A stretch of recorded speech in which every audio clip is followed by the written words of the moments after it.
First, do a mic check. Are we good? We're good with the mic, yeah? Okay. Okay. In 5, 4, 3, 2, 1. Good evening, and welcome to Ashland Select Board Live Hybrid Meeting for April 20th, 2022. In accordance with the Governor's Order suspending certain provisions of the Open Meeting Law, General Law, Chapter 30A, Subsection 20, all public meetings are being conducted remotely or in combination with a hybrid meeting setup. Following these requirements of the Open Meeting Law, please be advised that our meeting is being recorded and broadcast live by WACA-TV, providing you, the residents of Ashland, a safe environment to view and participate in tonight's meeting.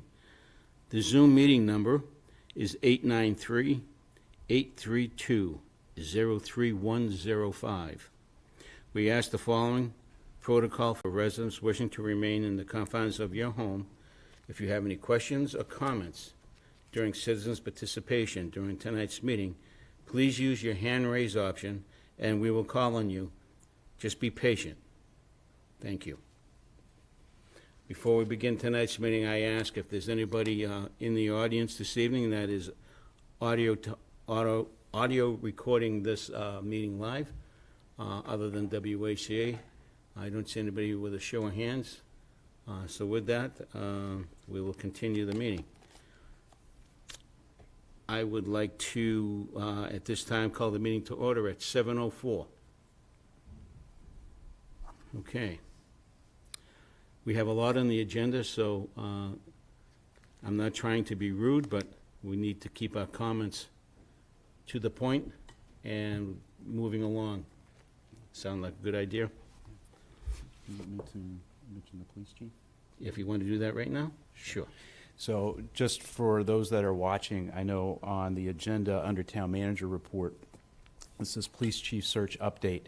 I just wanted to move that up and let everybody know that I don't have an announcement at this time, so people don't have to wait all night to hear me say that.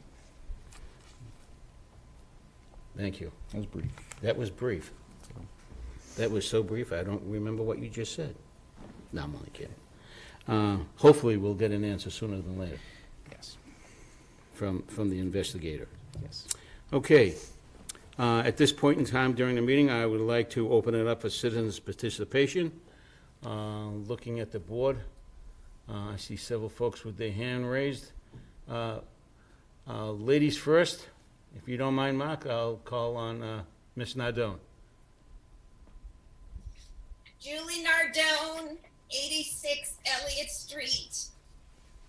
Can you please tell me where in the fiscal year 23 budget we can find the town's $750,000 contribution to the public safety building debt exclusion? I think Town Manager Mr. Herbert could answer that for you. You'll see that under the revolving funds, Julie, and then you'll also see that under the debt service. You'll see that offset there. Okay, under the why is it in the revolving funds? But because we took, as part of the plan that we had announced for this, we took $200,000 out of the ambulance revolving fund to help cover that each year. And can I get a printout for the debt service that shows that? I want to be able to track it. So are you asking over and above what we usually put in the budget document? Yes, I want to see the debt service. I want to see it under there. Okay. Okay. You want to see that offset under there? Yeah, I want to see Okay. it. Yeah. So I can track it. Okay. And, see it. Okay. Okay, thank you. Thanks, Julie. Thank you, Ms. Nardone. Mr. DeSoni, I see your hand raised. Okay, thank you. Good evening. Everything's going well in the Sony household. My dad's getting better and everything else healthy-wise is doing good. I have a question about the town meeting coming up on May 7th or 4th? May 4th. May 4th.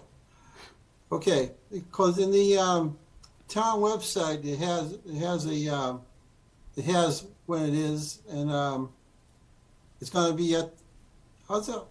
Okay, I'll say the question. Is the town meeting going to be hybrid working? No, it will not. It'll be fully in person, Mark. So people are going to come in person to be there. Correct. I mean, of course, you can watch it on WACA as well. And is it going to be in the gym or the auditorium? The auditorium. That's it. Thank you. You're welcome. Thank you, Mark. I don't see any other hand raised for citizens' participation, so thank you all who used the time to ask the questions that were pertinent for them. And with that, we have a few minutes before our first scheduled hearing at 7:15, so I would entertain that we go over and approve the consent agenda. Motion to approve the consent agenda as presented? Second. Sounds like town meeting. All those in favor say aye. Raise your hand so we can see it. Aye. Aye. Thank you, that's 5-0. The consent agenda has been approved as presented. Thank you. Let's see. There's a couple of announcements, Joe. Yeah. Yeah, we can make those announcements. We have a few things that we'd like to update for all of you that are watching this evening. Just a reminder that the Select Board Scholarship applications are due May 15th, 2022. Any participating senior at the Ashland High School, please get your applications in by the 15th, and the selection committee will then do our work and select the very rigorous task of selecting two deserving Mr. Chair, seniors. it's just, it can be a senior at any other high school as well, Ashland resident, right? Well, I would assume that we're not going to give an Ashland scholarship to somebody from Hopkinton. No, you said Meaning they Ashland. can go to Keith other Tech, With schools. Keith Tech, yes, yes. And there are some other private schools that may be, just Like the charter pointing that out, schools. that they're Yep. eligible. Yep, you're right. You're absolutely correct. So anybody Okay. that, anybody that's a senior that lives in Ashland, that goes to those specific schools, they're allowed to participate and get it done. And also, the BAA application deadline has been extended to April 29th, so any organization who is looking to help their group be funded for their activities over the summer, just be aware that we extended that date to April 29th, 2022. So please get those applications in promptly to the Select Board with Sue Roby. Okay?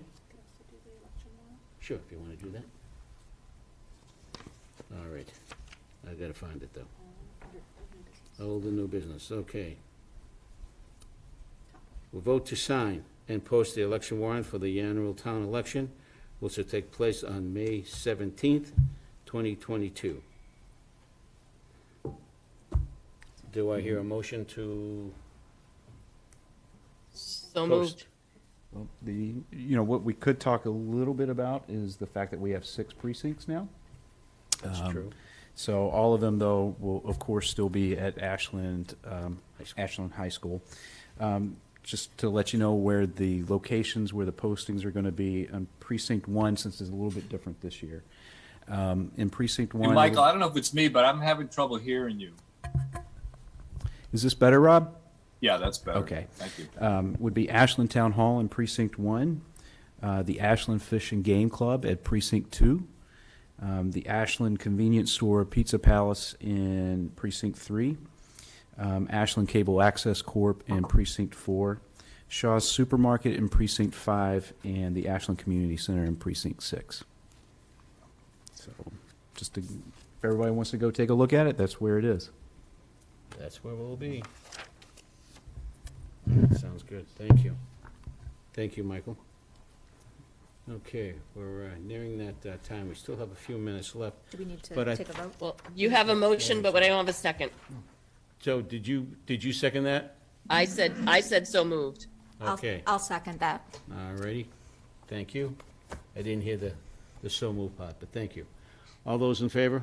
Hand vote, please, so we Aye. can see it. Aye. Aye. All right, that's 5-0, and that's approved and passed unanimously. Thank you. Thank you for getting that done, and we'll continue moving onward. Onward and upward. Okay. I think we've got all the easy stuff done. Are there any updates you're not giving tonight on priority projects?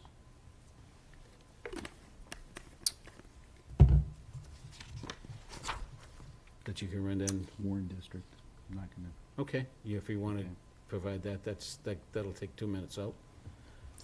Yeah, just, I mean, I'm actually not going to have an update tonight on the Warren District under priority project updates, but I should have something for everything else. Sounds good. All right, thank you. Our first hearing is at 7:15, and it is with the change of owners in Universal Auto Repair and Sales on Summer Street, Summer Street Automotive LLC. Are all the representatives from that group here this evening? Well, seeing that you are all here, and it's almost 2 minutes to go, I'm going to take the initiative saying, let's open up that hearing now. I'll probably get shot for it, but we're gonna do it anyway. Hopefully not. Yes, I do. Okay.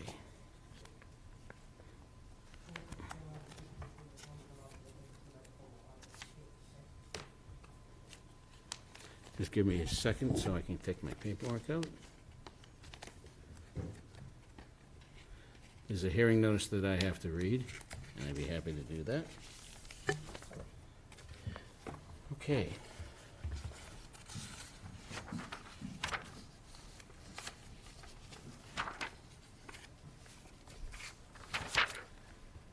All right. This is the only thing that I have with respect to this. Okay. I do not have the hearing. I have the plan objectives and everything, but I do not have. So, So if you have the hearing itself, then I'd be happy to read it, but I do not have it. And I've looked through it several times to make sure that it wasn't on the back page. here, And you don't have that, yeah, that's okay, so it's just not me. Okay. so I'll just say what the nature and purposes Okay. of the hearing All right. and identify the particular matter. Right. So the hearing this evening in front of us, it's Summer Street Automotive LCC, DBA Universal Automotive Repair and Sales. This is a change of ownership that they're looking for, and I believe we have the two principal parties here, Thomas and Stephanie Donovan. Good evening. Good evening. How are you? Very well, thank you. How are you? We're doing well, thank you. I have to say, when we read over your application and all the additional information that you provided us with your business plan, it was well done. Thank you, I appreciate it. A lot This of is, work went I'll into be it. very honest with you, this is the first time in my tenure that I've seen a business plan like this for something of this nature, so kudos to you and whoever helped you do it, so. because- Best person on my side, right?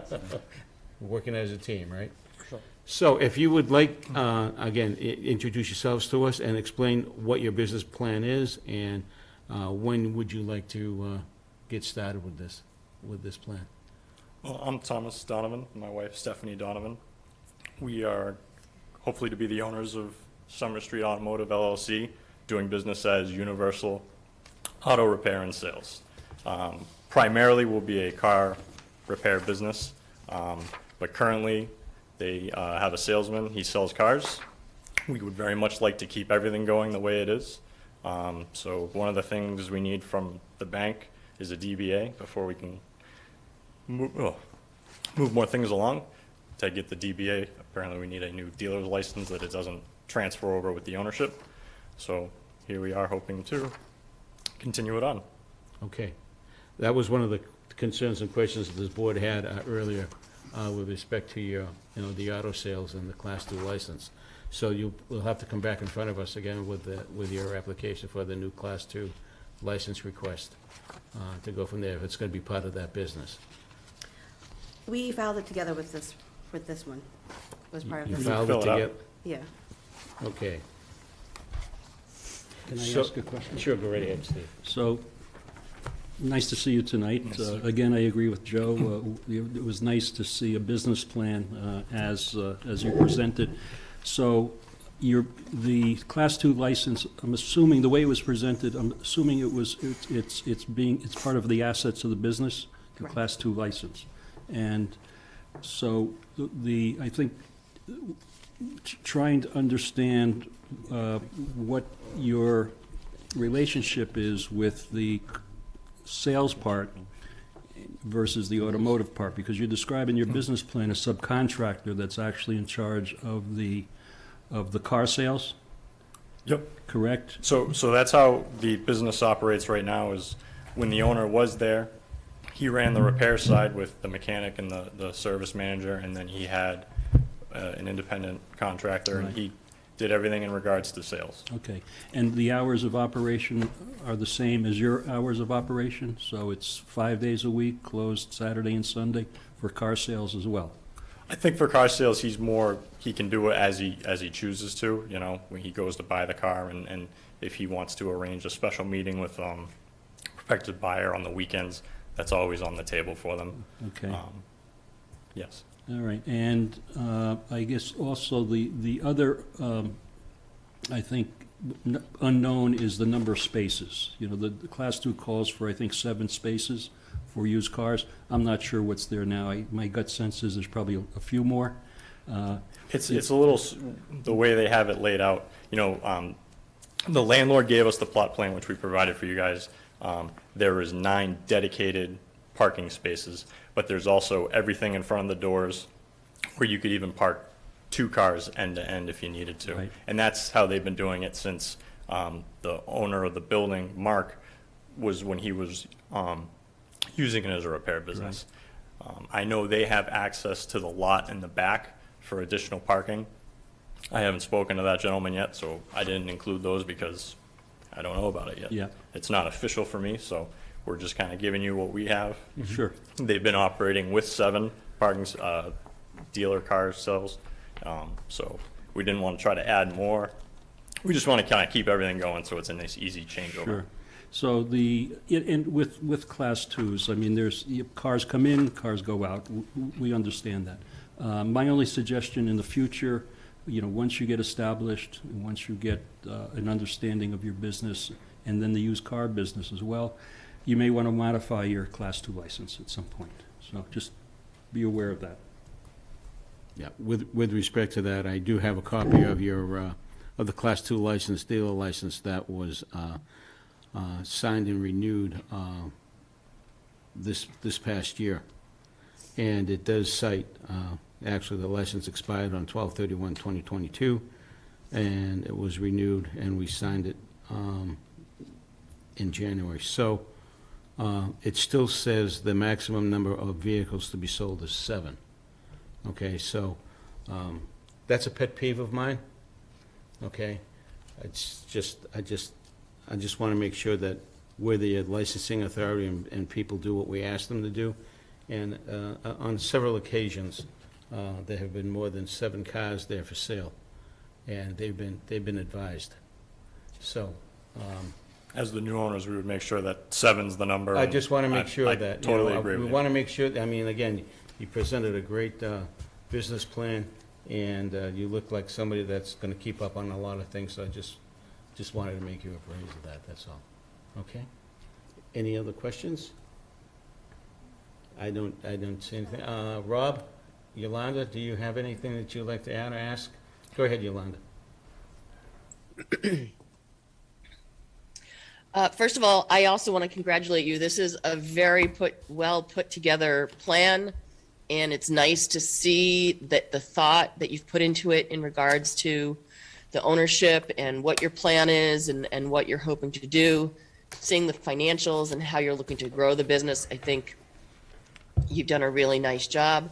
It was good to see both the Class 2 license as well as the change of ownership at the same time. I think for you, that's a nice positive to make that happen. And I would just stress what Joe said, that with the approval of this, that you really work to make sure you just have the 7 cars there. It's a very tight area, and we want to make sure that you're not impeding on other people For sure. when you're doing your business. Thank you, Yolanda. That was it. Thank you. Rob, any additional questions or comments at this time? No, I'm fine, thanks. Then, having no further discussions, I would close this hearing. Motion to And close the hearing? Second. All those in favor? Can we ask for anybody who's Aye. in favor? Aye. Oh, that's true. I'm looking out there, I don't see if anybody's out there, but Okay. I failed to ask if there's anybody in the audience or even watching that has any positive or negative thoughts with respect to this before we close the hearing. I see people shaking their head no, so that's a good thing. So with that, we already had the motion and it was seconded, so all those in favor, voice vote, hand vote, please. Aye. Aye. Aye. Aye. That's 5-0. Folks, congratulations. Thank you. Well, We were- that need a was just a motion, Joe? vote Oh, to yeah, close the I have to hearing. read the motion. I move that we approve the Had- change of ownership for Universal Auto Repair and Sales to Summer Street Automotive LLC and approve their Class 2 license for 7 vehicles. Second. Okay, all those in favor? Aye. Aye. Aye. That's 5-0. Now I can congratulate you. There you go. Good luck. Good luck. Thank you so much. We really appreciate it. And we look forward to seeing you in business Thank you. sooner than later. Very soon, hopefully. Okay, great. All right.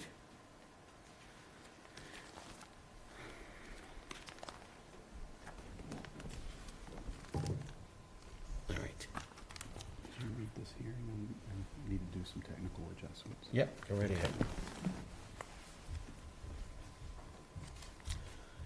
It's 7:25, and we're right on cue for our next hearing. And it's a dangerous dog hearing. The dog's name is Atlas, and it's owned by Mark Shelby. And I have a hearing that I have to read. Hearing notice that I have to read, so bear with me while I get that out. Thank you.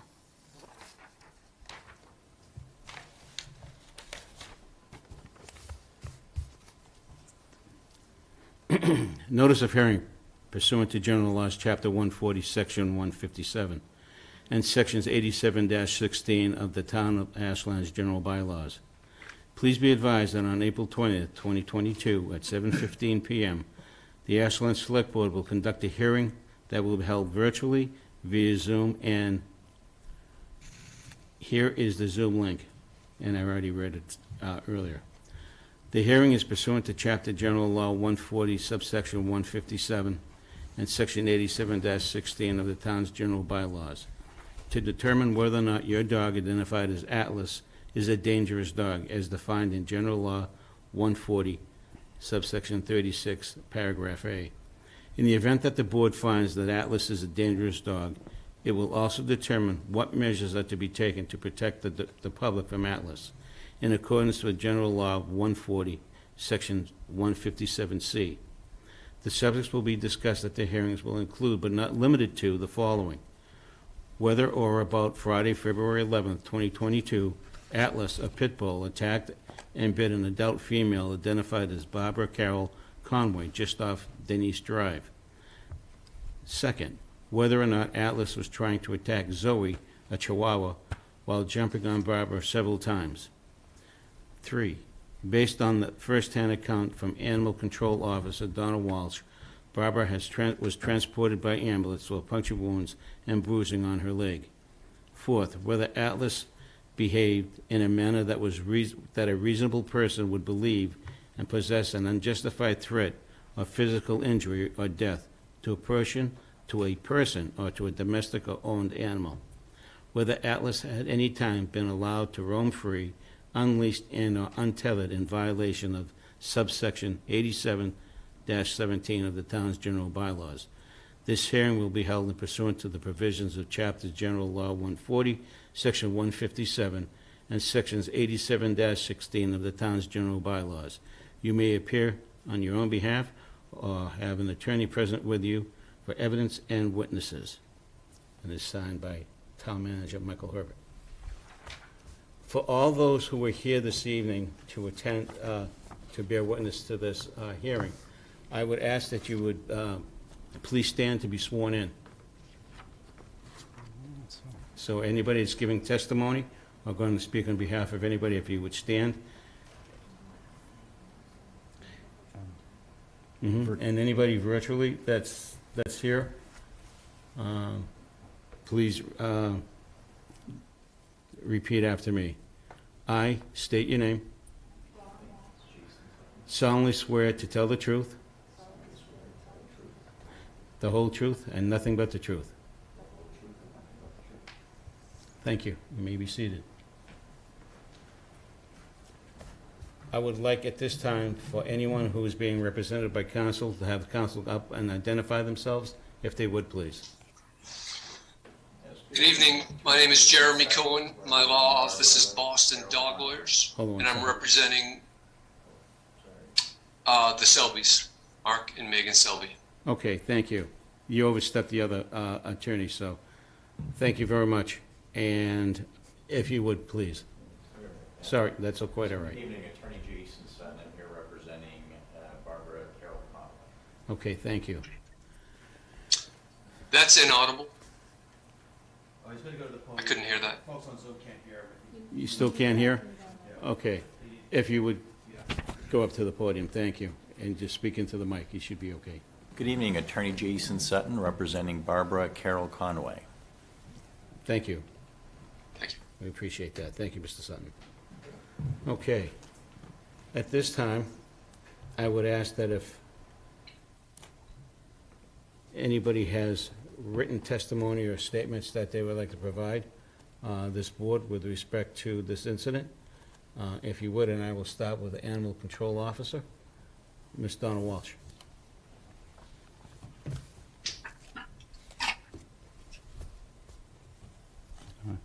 Good evening. I'm Donna Walsh, Ashland Police, Division of Animal Control. So on February 11th, I was... Excuse me, Donna, Mr. Chair, I think she should speak up a bit. Okay. I'm having trouble hearing her, so Okay. if you could, Donna, thank you. On February 11th, I was called to the scene of the end of Denise Drive for a dog bite by the Ashland Police. When I got there, Mr. and Mrs. Sutton were there with their dog, which was in the car at the time. They went over what had happened, said the dog was friendly, the dog was running loose, and there was an incident that happened. So after talking to them, I did advise them that there is a leash law and the dog should not have been off leash. I had them wait while I went over and spoke to Mrs. Conway, Barbara, and she was in the ambulance at the time. She did have a significant injury to her leg. She had several puncture wounds and some bruising. She was also very distraught at the time. She stated that the dog tried to get at her dog, which she had picked up and put inside of her coat, and that the dog attacked the back of her leg when she turned away to protect her dog. She told me that she was bitten more than once. She showed me the injuries to her leg, and at that time, she went to the hospital by ambulance.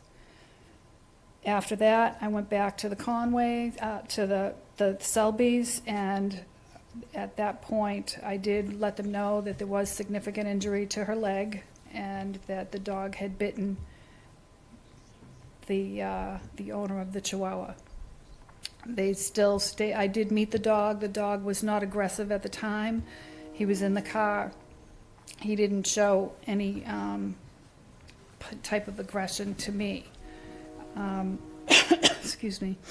So at that time, I did advise them that I was going to cite them for running at large, and also that there could be more fines coming depending on whether or not Mrs. Conway wanted to move forward with the hearing, which that did happen, and we did issue the other fines. So at that point, I called Mrs. Conway a few days later, and she was still pretty distraught about the incident and did tell me at that time that she was thinking of moving forward with the hearing tonight. So I issued the appropriate fines, and that's what I have. Was this the first time you were called to, I'm sorry? Oh, I'm sorry. Is this the first time you were called to this location with respect to the dog Atlas? Yes. Okay, so there's been no prior incidences? No, not to my knowledge, not that I was called about. Okay, thank you. And the Ashland Police Department was there as well? They were, but off in the distance. They weren't there involved in the report taking. Oh, okay. All right, but they were called to the scene? Yes, they were there. Okay, thank you. Any question by board members at this time? Go ahead, Rob. I see your hand raised. Yeah, what were the fines, Donna? We cited the Selbys for running at large, which is a violation of the leash law, and I issued a further notice for the complaint of nuisance by way of vicious disposition, or the other, it was for vicious disposition at the time of that it happened. And what were the amount of the fines? The only fine is the $25. The complaint of nuisance does not, we don't usually put a fine on that, because we usually use that when we are preparing for a dog hearing, such as this. So there is no fine for that. So the total fine so far has been $25. Is that correct? Correct. And do we have discretion during this hearing to levy other fines? Question to you, Donna. That would be a question for town council, not me. I don't have any knowledge of any way we could levy more fines at this time for this incident. Mr. Chairman, through you, if I may, I'll answer. Yes, go right ahead. There are no fines tonight, and I'll explain it a little bit more in detail after the testimony is taken. But tonight, we're having a hearing under Chapter 140, Section 157, to determine whether or not the dog is dangerous, a nuisance, or neither. And then there's some remedies that are outlined within the statute. There's an outline that we passed out, and I'll go over the remedies, but none of those include fines tonight. It would be more confinement and things like that. I'll go through all of that, but there are no more. Right, but just to clarify, you said there's no fines tonight. Does that mean there's never any fines? So what does that mean if there's no fines tonight? The animal control officer had issued fines for the leash for the leash violation at the time of the local bylaw. Correct. So you're saying this board has no discretion in issuing further citations with monetary fines. Is that correct? Yes. Okay. But we do have the authority to place certain restrictions on Yes. the animal. Is that correct? Yes. Yes. Okay. All right, thank you. Thank you, Donna, I appreciate that. Thank you. At this time, I would like to call Attorney Sutton, who is representing the victim at this time.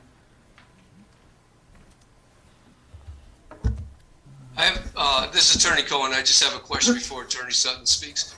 Is the complainant there? Presently, yes. Yes, they're here. Okay. Thank you. You're welcome, sir. Okay, yes, again, Attorney Jason Sutton, and am here with Barbara Carol Cohen as Conway, as well as her husband, Bill Conway. So this incident, as we all know, involved a pretty serious dog attack. We have already produced a detailed statement that Barbara has written, really to give you as much information and details as possible and express her wishes and concerns about the care and behavior of this animal. But to briefly recap, this was an incident occurring on February 11th of this year when she was walking her dog down Denise Drive and was planning on taking a route into the Ashland State Park. And after taking a few steps down a path into that area, she heard a noise and saw this large pit bull charging at her through the woods.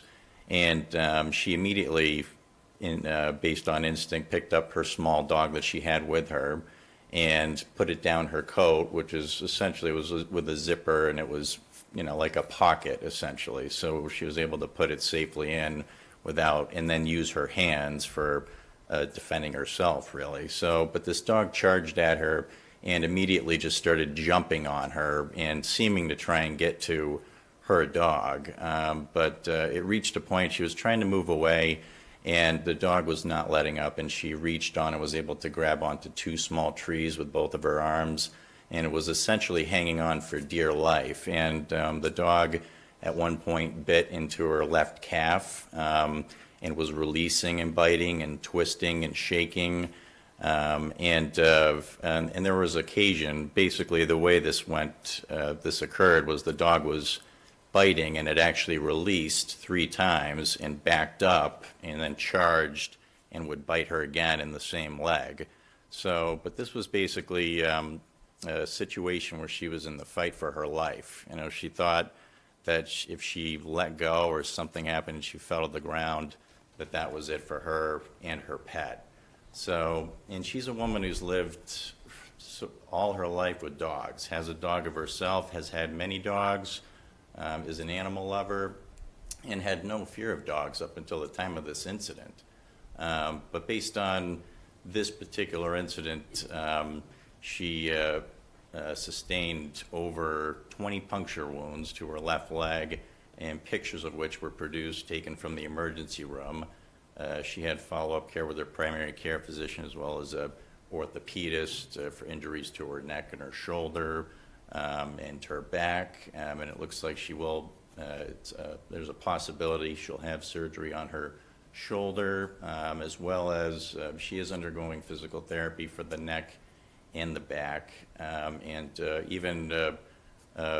It's very important to note just the emotional impact it's had on her, and she is getting treatment right now for those emotional injuries, but it's been a struggle to find somebody very specialized in the trauma field, just given the rise or the demand of such treatment with COVID. But she's on several waiting lists, and we're just trying to get her in, get the proper care that she needs.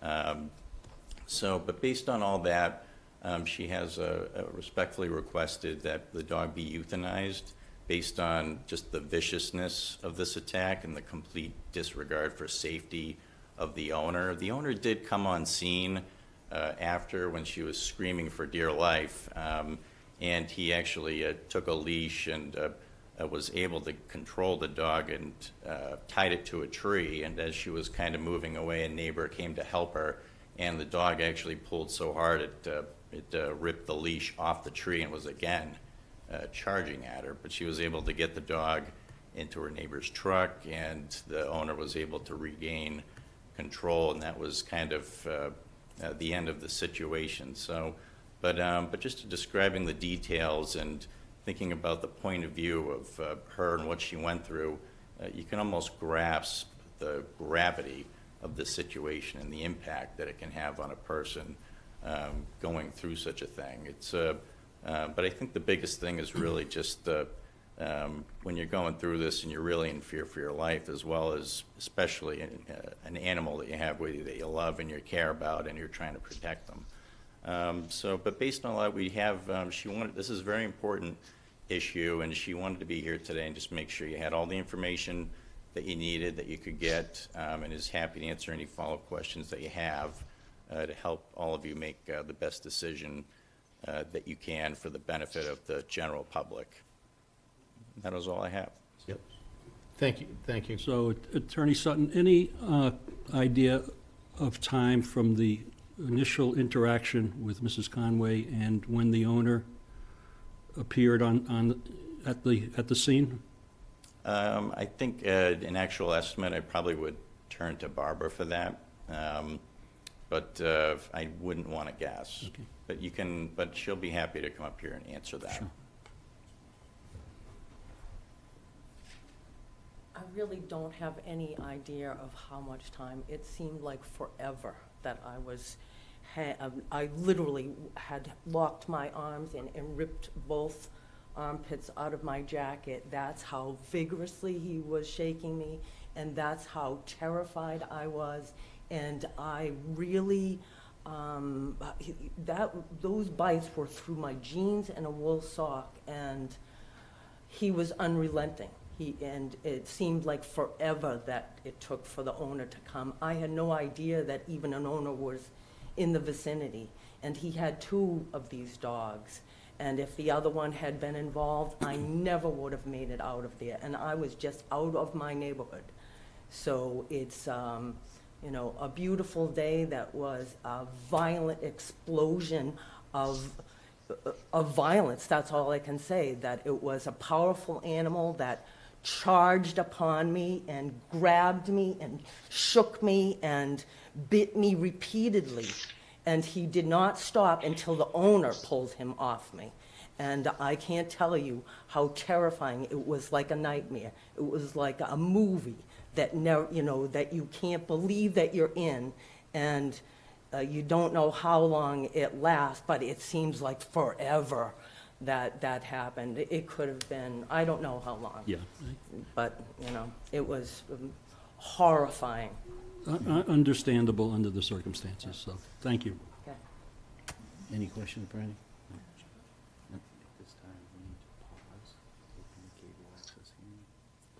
Okay. I'm going to take about 30 seconds, Counsel, just for one quick second. We have to open up another hearing. Oh, sure. It's at that time, it's 7:15, and we have a 7:45 hearing, and we will just open that up. And I just have to read the, pause, if you would, please. So, a motion to pause the dangerous dog hearing at this time? Second. All those in favor? Aye. Aye. Aye. No, you want to give me that then? Make it short and sweet. Okay. This is a legal notice of the Town of Ashland Cable Television license renewal proceeding. The Town of Ashland, by the Select Board as a statutory cable licensing issuing authority, will be holding a public ascertainment hearing on Wednesday, April 20th, 2022, at 7:45 p.m., 101 Main Street, Ashland, Mass. 01721, to identify cable-related needs of the town and public in connection with the possible renewal of a cable license issued to Comcast of Massachusetts, New Hampshire, LLC, and Verizon New England. The Select Board may also accept comments and may consider findings regarding a previously initiated Verizon cable license renewal process. This hearing will be a hybrid meeting. Please visit the Town of Ashland's meeting at www.ashlandmass.com. This proceeding is held pursuant to the federal law 47 U.S.C. Section 546. Public comment on local cable needs and past performances of Comcast and Verizon are invited. Copies of town renewal records may be made available for public inspection at the offices of the Select Board and Town Clerk's Office at 101 Main Street, Ashland, Mass. Motion to continue? Yeah, I would ask for a motion to continue our A motion to continue the cable hearing? Is there a second? Second. All those in favor?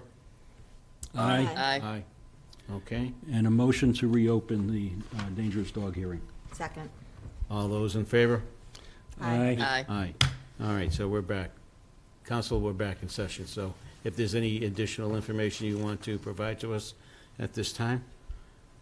No? You good? Okay, thank you. All right, at this time, I will ask counsel who is representing Atlas and the owner of Atlas, please. Thank you. All right. So I think a couple of things are important first. My clients understand what happened, and they're here because they take accountability for this first instance of their dog having a problem. I just printed something. I just need to grab it.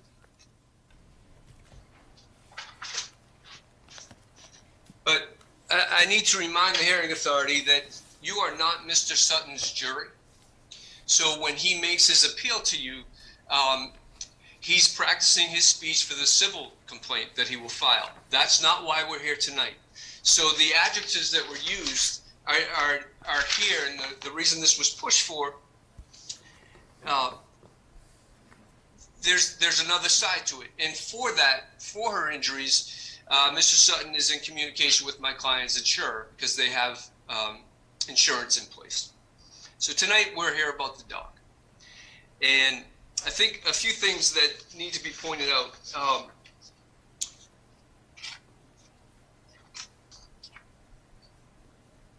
We never got an answer as to how long this took. So that will leave a gap in your minds about that. Did this take 5 minutes, 10 minutes, or an hour? It took under a minute. My client wasn't that far away from his dog. And he made a mistake that day because he was walking his dog off leash. His dog had no previous interactions, negative interactions with people or other dogs.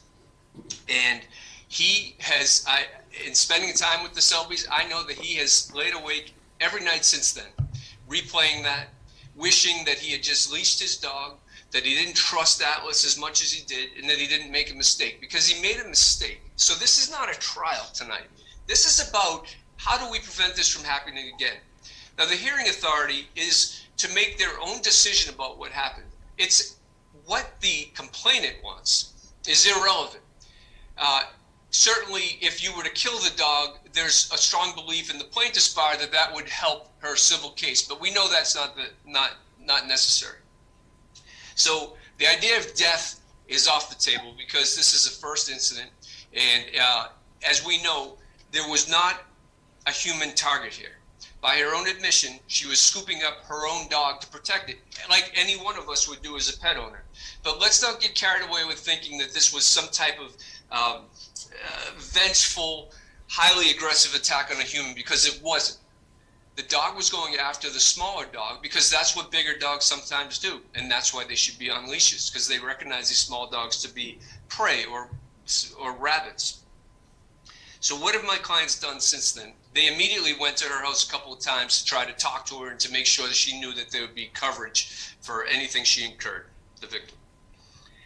They also met with the animal control officer, who it's important not to gloss over the fact that she said, coming upon the dog after this happened, the dog was calm.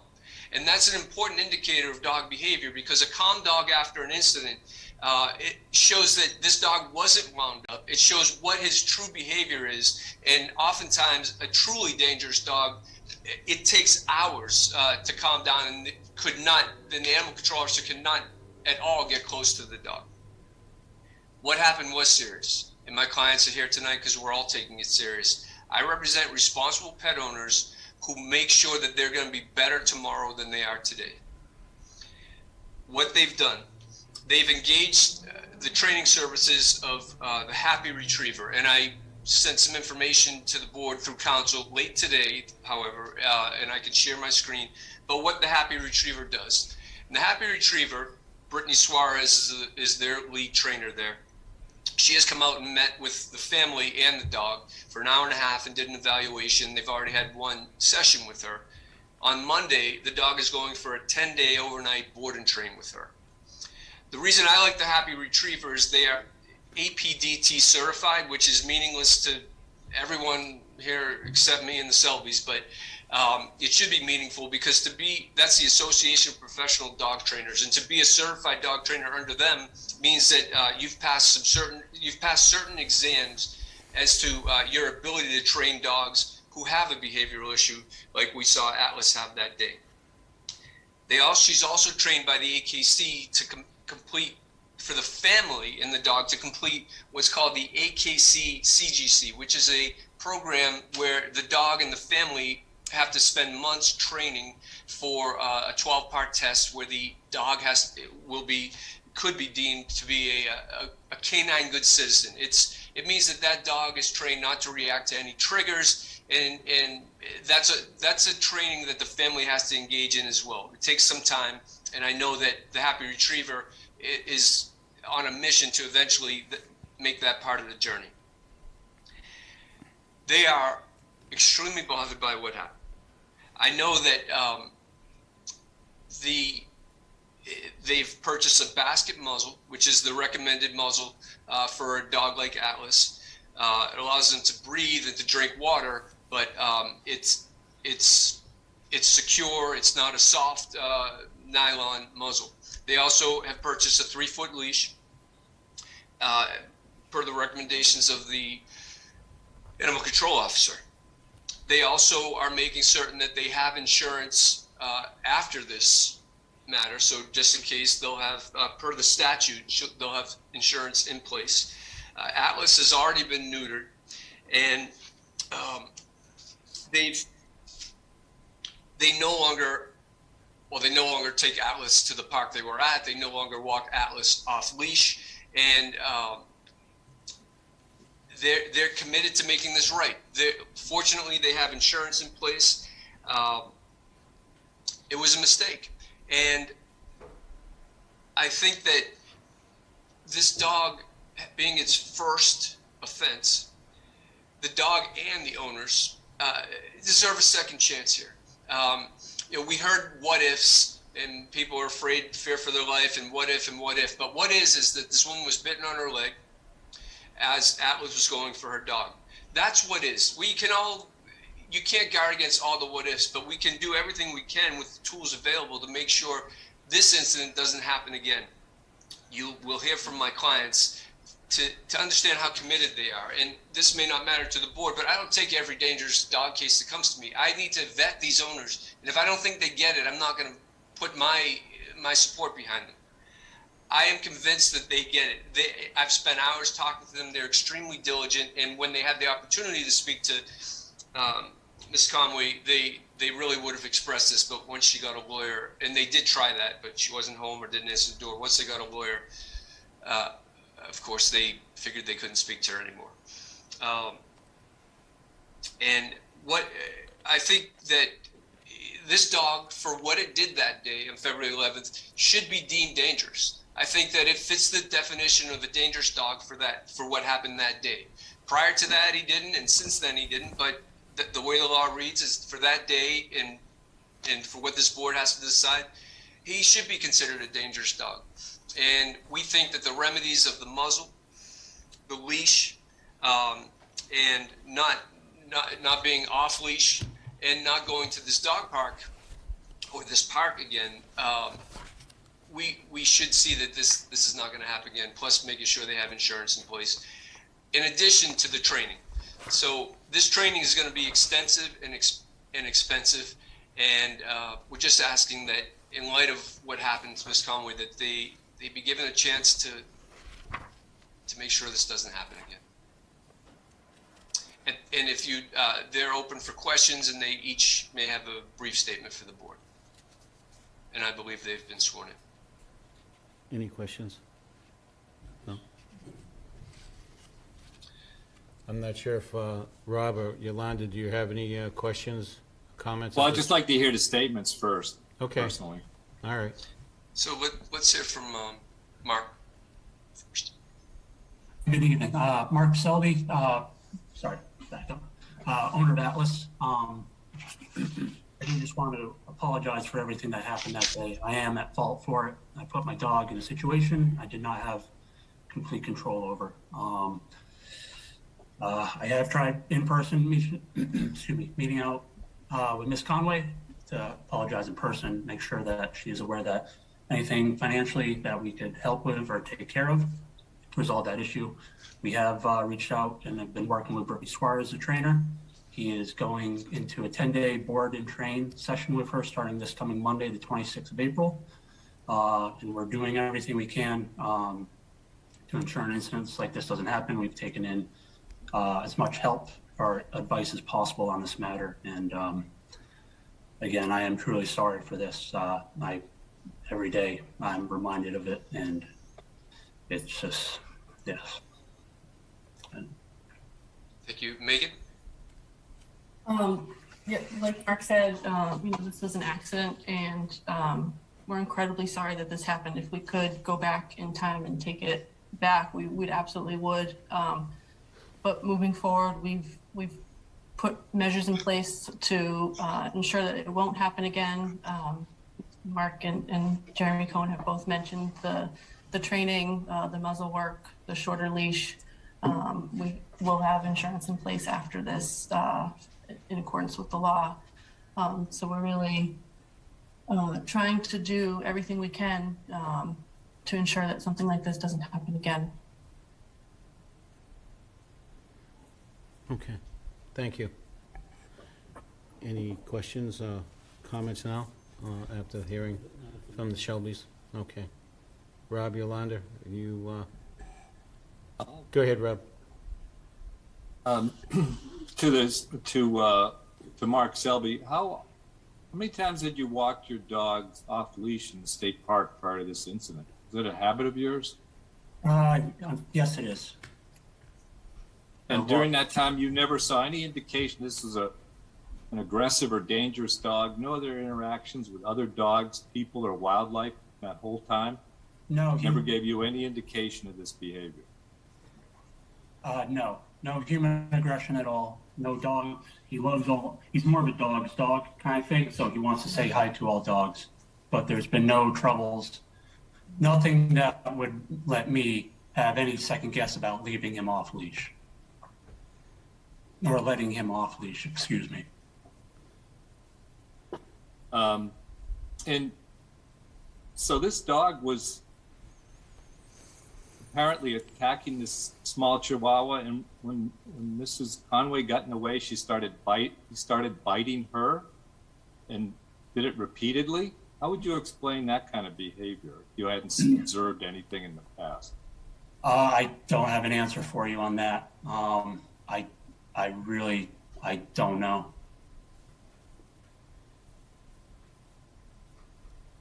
I'm skeptical of your past experience with this dog, and that you didn't have any ideas about it. Really? And even though he answered the question honestly and said, yeah the dog's been on leash before, what do you know about dog behavior that you're saying? I run into dogs like that, and usually they exhibit that kind of behavior. But you're saying Mr. Selby's not being honest with you? Yes, that's my suspicion. Okay, yes. Okay.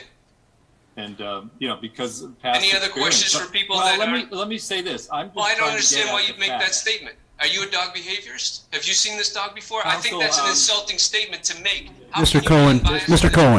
Cohen, please. You're not running the meeting. I am. will run it if he's going to talk like that to my client. I will mute you at the moment. You're not taking over this meeting. Is that understood? He needs to apologize. Is that understood? Let me rephrase that. I have a healthy skepticism. I'm trying to get at the facts here. You're not helping your client out in any way. You kind of pushed me. Please don't talk to me that way. You talk to me that way either. Sure. Yeah. So as I was saying, I'm just trying to get at the facts of this situation, and I just think that's unusual that a dog would not exhibit any of that kind of behavior in the past, and all of a sudden have this behavior. I think that's what the trainer has to figure out, right? She has to evaluate this dog and figure out why it happened, what triggered it, and see if she can prevent it from happening again. There is another question on the floor that I will open up to Okay, thank you. Another select board member. Go ahead, Brandy. A couple questions for Mr. Selby. First of all, how long have you owned Atlas for? 2.5 years. 2.5 years, okay. And what is your containment situation in your home? Do you have a fenced-in yard? Yes, our backyard is fenced off. He goes out there, uses the bathroom, and then we bring him back in. Okay, thank you. That's all. Thank you. That was going to be a question that I had with request to the yard being fenced off, or is there a pen? So is there any way that Atlas has the opportunity to break through that fence or that barrier that you have around your yard? I don't believe the dog has ever escaped, right? No, he's never left the yard. Okay, that's a question that needed to be asked.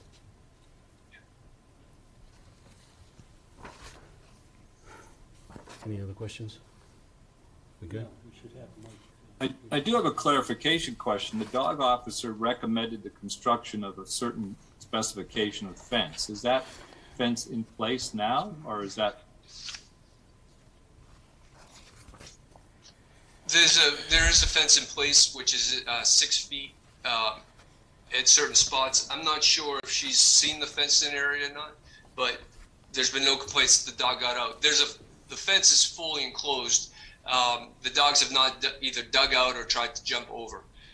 In parts, there's dig proofing put in the area to prevent them from trying to dig out, as some dogs might try to. I don't know if her recommendation was just to the board or to my clients, but I don't think she recommended. I don't know if she recommended that to them yet.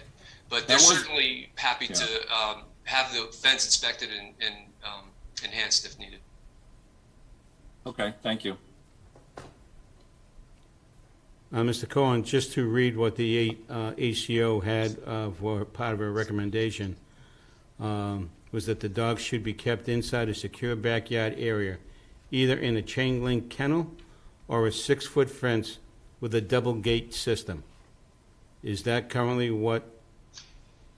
It's the double gate system is not there, although there is it does lock. It's a padlock gate, and it's 6 feet in parts, and it's less than 6 feet in parts. And what my clients took me around the yard, and what they can do is they can add 2 feet to it in the parts that aren't 6 feet, and they're going to do it in sort of a cantilevered way that if it's bent inward too, there's no chance that the dog could jump out. But again, the complaint today, and you heard from the animal control, there's been no prior complaints, but I understand wanting to, that's a nice backup to have. So in parts, it's already what's been asked for, and in other parts, it has to be enhanced to match that. It's this board's desire to make sure that a second incident doesn't occur, so any work that is done, hopefully it's done professionally in a manner that keeps Atlas within the confines of the yard.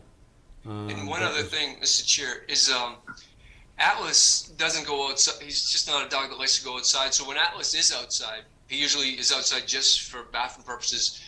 One of the adults is out there with him and watching him. So he does have some recall. So they're out there too. He's never just door open and Atlas let loose to run around the yard, is my understanding.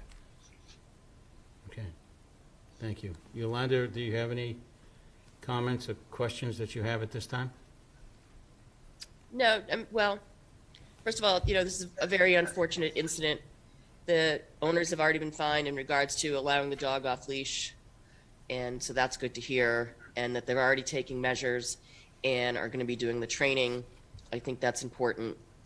My other question is, there was another dog that wasn't involved in this, but is also in the home. Is that correct? Yeah. Chloe, right? Oh, yeah, sorry, Chloe, female. We've had her for about 6 years now. Also a pit bull? Mix. And I know we can't tell you this, but I would recommend that whatever training you do with Atlas, similar training with Chloe. And you know, knowing moving forward, town property or whenever, both dogs should be on leash. Being a past dog owner, I know it's, you know, you think you're going to a dog park when you walk into that state park and you're not. So, that's it for right now. Thank you. Thank you, Yolanda. If there are no additional questions or comments at this time, that's what closing. Sure. Go ahead. Go ahead. Yes, sir. Mr. Sutton, go ahead. Attorney Sutton.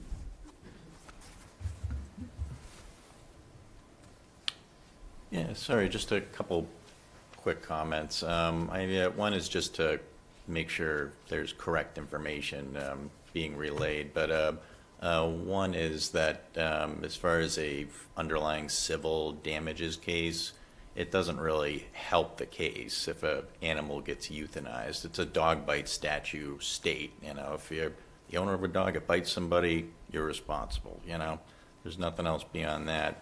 But I think like the important piece to just focus on factually is the question I would ask is, you know, what kind of dog bites and attacks somebody and latches onto somebody and then releases, steps back and charges again, bites, steps back, charges again, and does it a third time? You know, is it a dog that enjoys it or enjoys the hunt? I think that's a very important behavioral concern that should be considered, I think, in whatever decision you make. So, but I know just based on that behavior, it was not the blink of an eye, a quick attack. But and there was a second dog in the area with the owner that wasn't leashed as well, pit bull mix. But thankfully, as she said in her statement, that dog wasn't involved in the attack and could have been a completely different result if it was. But those are my additional comments. Yeah. So just a comment about any discussion about civil cases here really has not germane to what we're here tonight to do. You know, what you do outside of this, you have every right to move forward in district court or whatever the process is. I think tonight is very simple, and I think our town council will lay out the available options for us shortly, but we're here to determine whether this is a dangerous dog and what our remedies are based on Mass General Law. Thank you, Steve. Attorney Kennefer, at this time, do you have some guidelines that you would like us to follow at this juncture of the hearing? Yes, if nobody else is going to provide any testimony, I would recommend that you close the open portion of the hearing and move into deliberation. Well, I will. At this point, are there any additional comments that need to be made by anybody here this evening? I don't see anybody raising their hand. So with that, I will accept a motion to close the hearing. So moved. Second. All those in favor? Aye. Aye. Aye. So, Mr. Chairman, did everybody receive the outline that I had sent earlier this week? No. I don't think I saw it. No, we didn't receive it. I don't think we received that, Where Attorney was it? Kennefer. No. There's a document entitled Dangerous Dog Nuisance Hearing Guidelines. It's okay. I can just explain it. There was past information that Michael forwarded to us from a previous memo. That's not. Oh, okay. So you probably have similar information. So tonight you're making a couple of determinations. First is you're going to determine whether or not the dog is a dangerous dog or a nuisance dog or neither. And then depending on that determination, you would have a second vote as to what the remedies would be. So in this case, the subject of the hearing is whether or not this is a dangerous dog. So the statute, it's Chapter 140, Section 136A.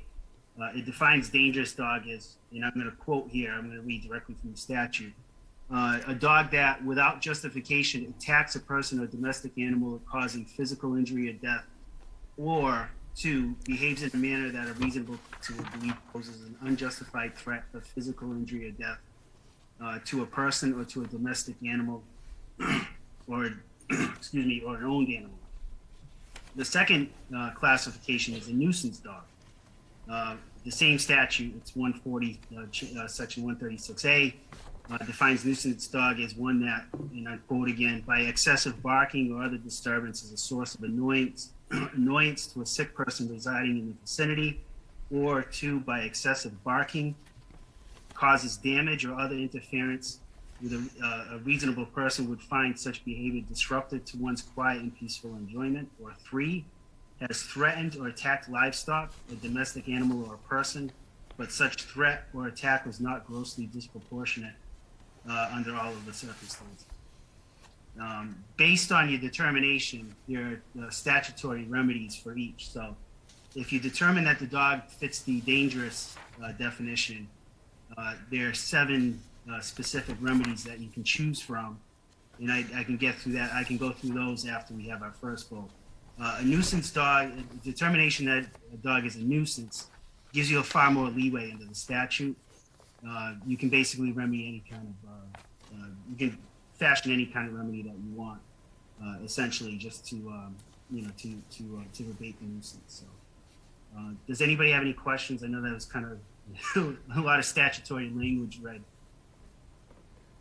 Not at this time. No.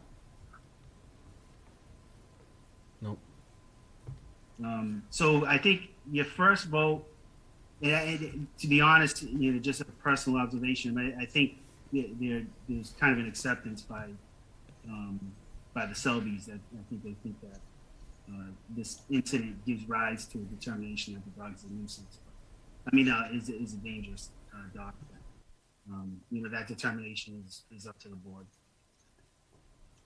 So it sounds like we should take a vote here. Somebody would just make a motion as to whether the dog is a dangerous dog or a nuisance dog or neither.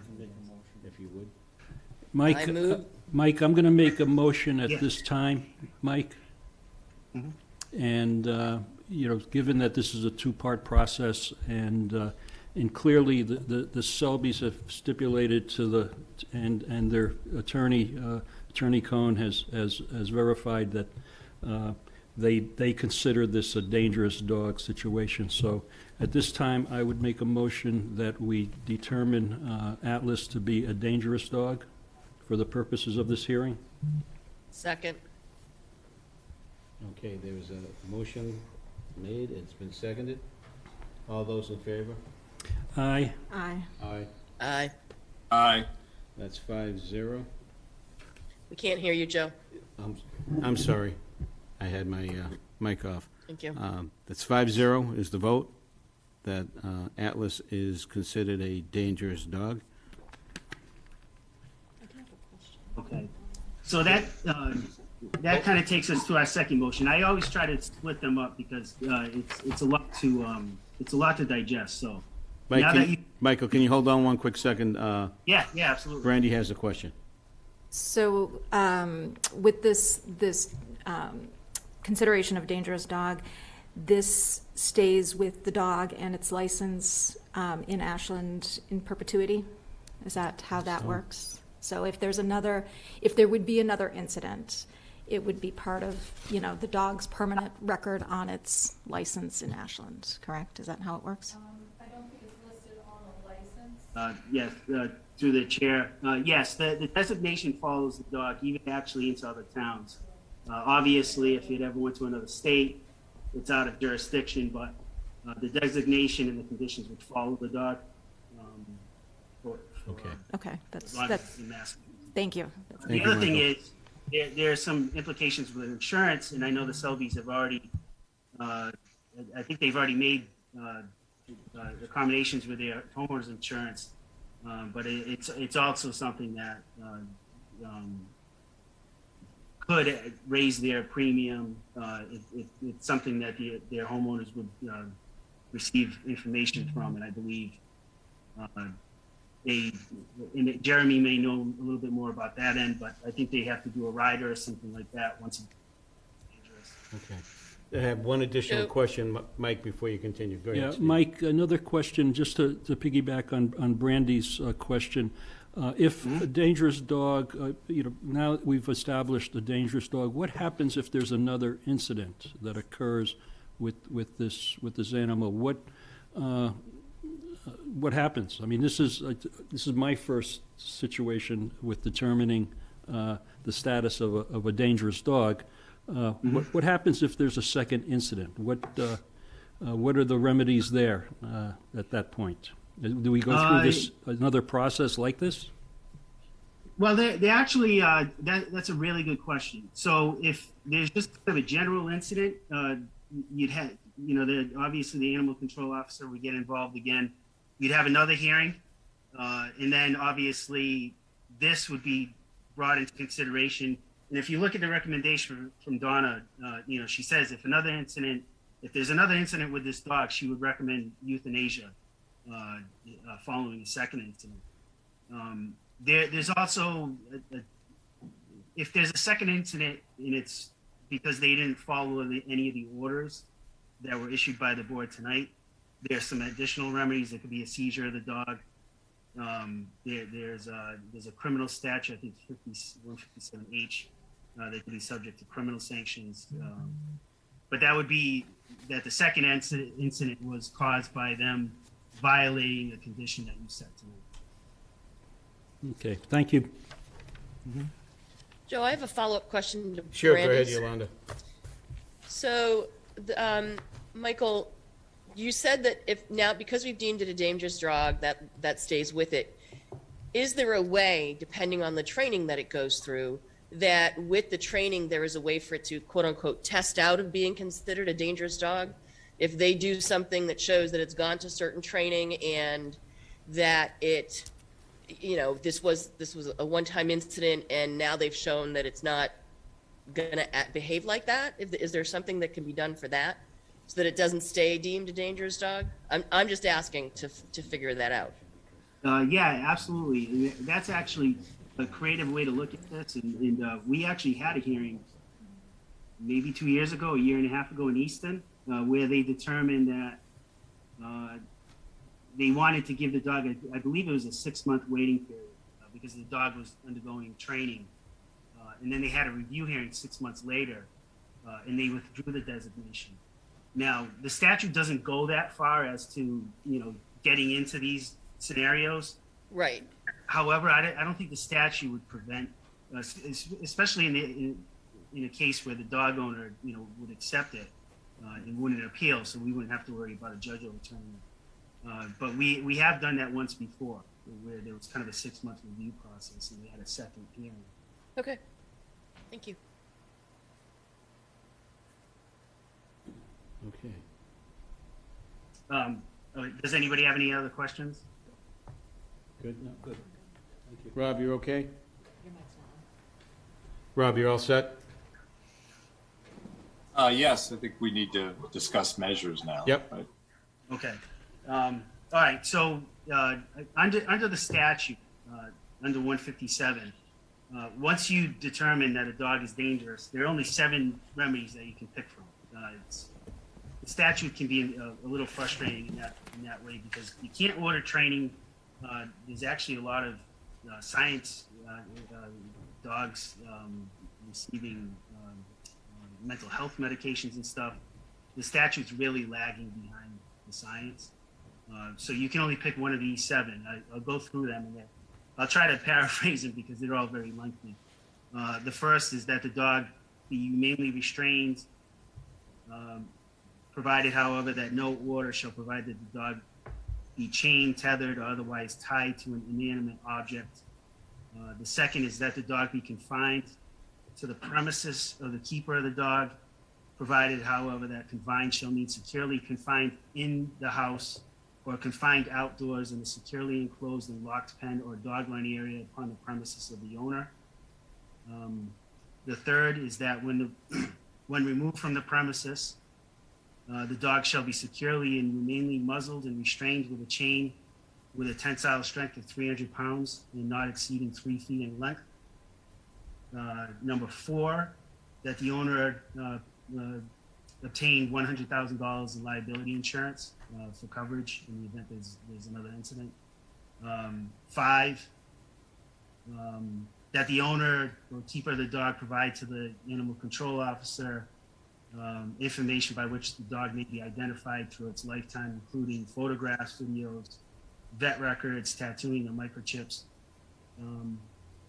6, that the dog be spayed or altered. And 7, that the dog be euthanized. Obviously, 7 would negate the need for any of the other measures, because that would just basically take care of itself. So it does sound like they already have at least 3 or 4 of these measures in place. Does anybody have any questions? I know that, again, it's the statute's pretty lengthy and kind of throwing a lot out there all at once.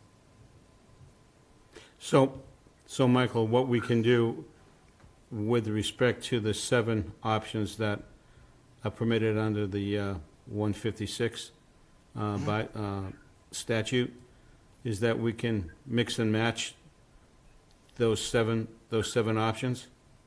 Yes, you can pick 1, you can pick 6 of them. You could pick anything that you feel would protect the public going forward.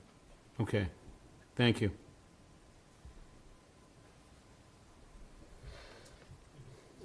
Yep, go ahead, Stephen. Another quick question. Is Atlas have a microchip? Yes. Yes? I'm not sure. Does it? It is chipped. Yes. Thank you.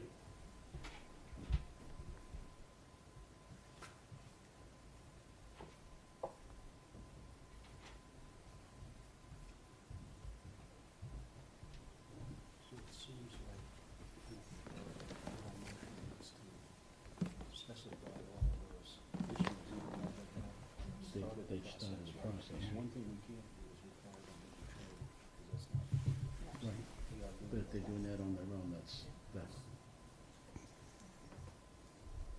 Okay. It comes that time that we will sit and discuss how we feel about what we should do and how we should go about doing this. To some respect, a lot of the options that were under the guidance that Michael gave us are being done, are being worked on as we speak this evening, with respect to the training, with respect to remaining, restrained, confined in and outside, the muzzle,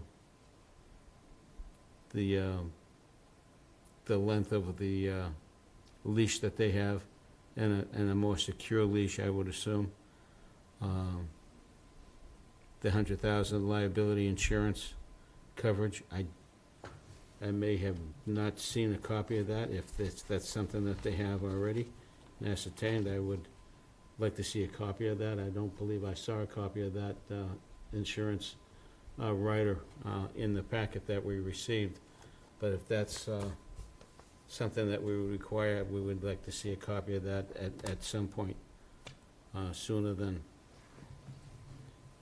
later with respect to that.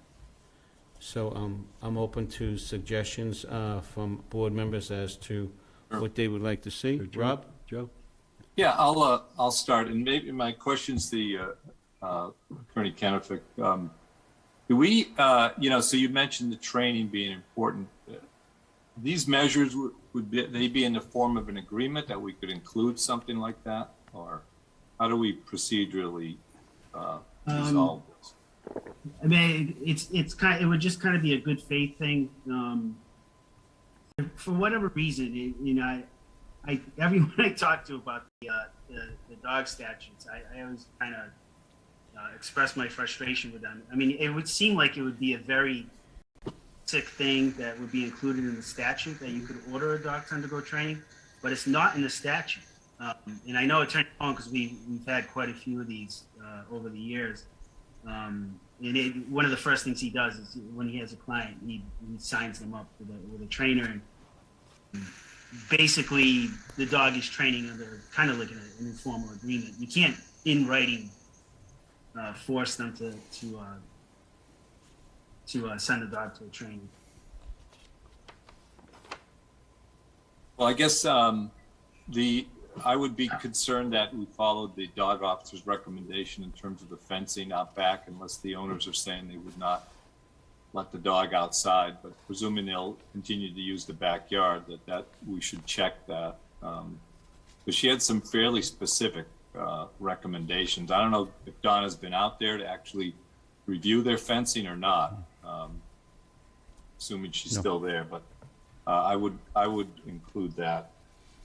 And the muzzle and the insurance. I'd say pretty much, I don't think the dog needs to remain tied if the fencing is adequate. I was considering euthanasia, but I don't, I think it's really I'm not sure, I'd call it my anger at the owner, and but I don't think it's necessary to euthanize the dog as long as they've learned their lesson and take these actions.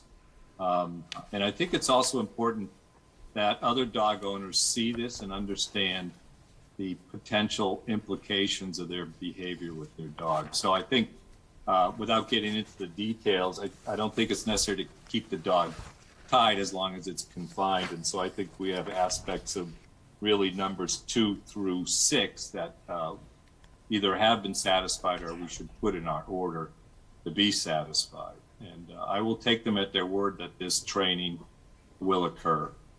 So that's kind of my take on this. Okay, Rob, thank you. Steve?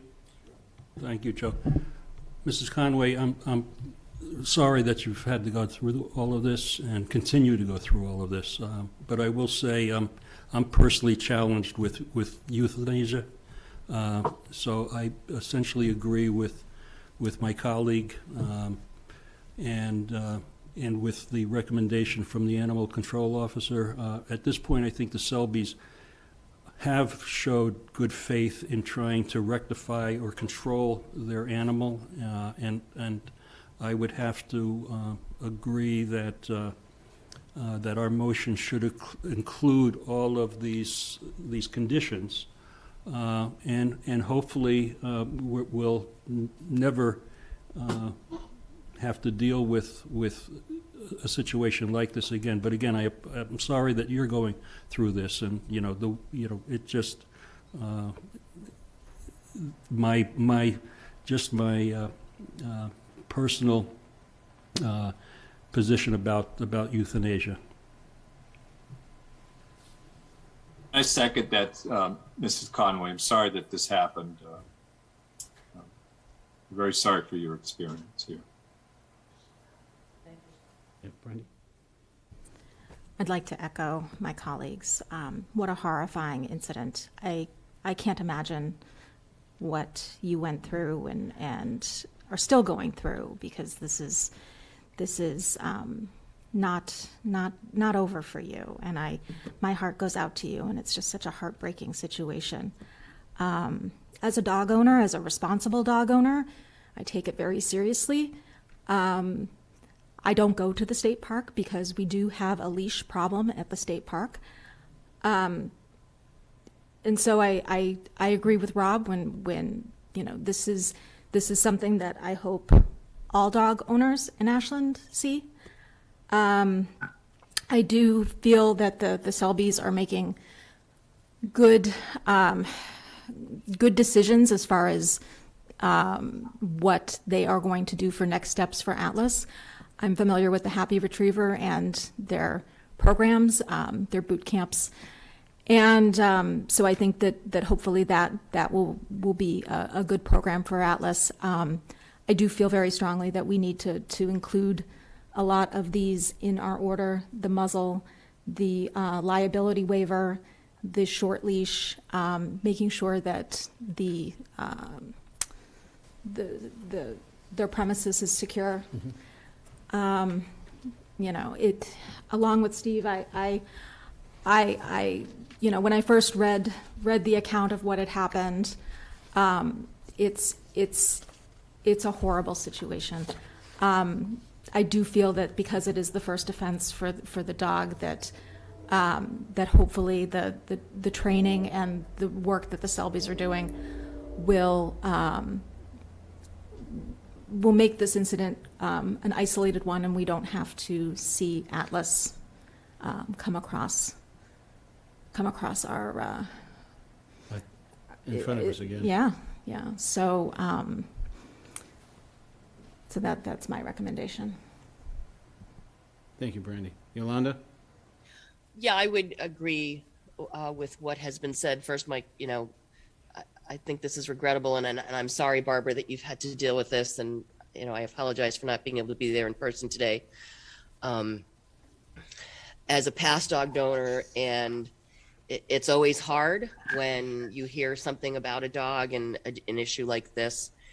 So, you know, again, Barbara, I know you're still dealing with this.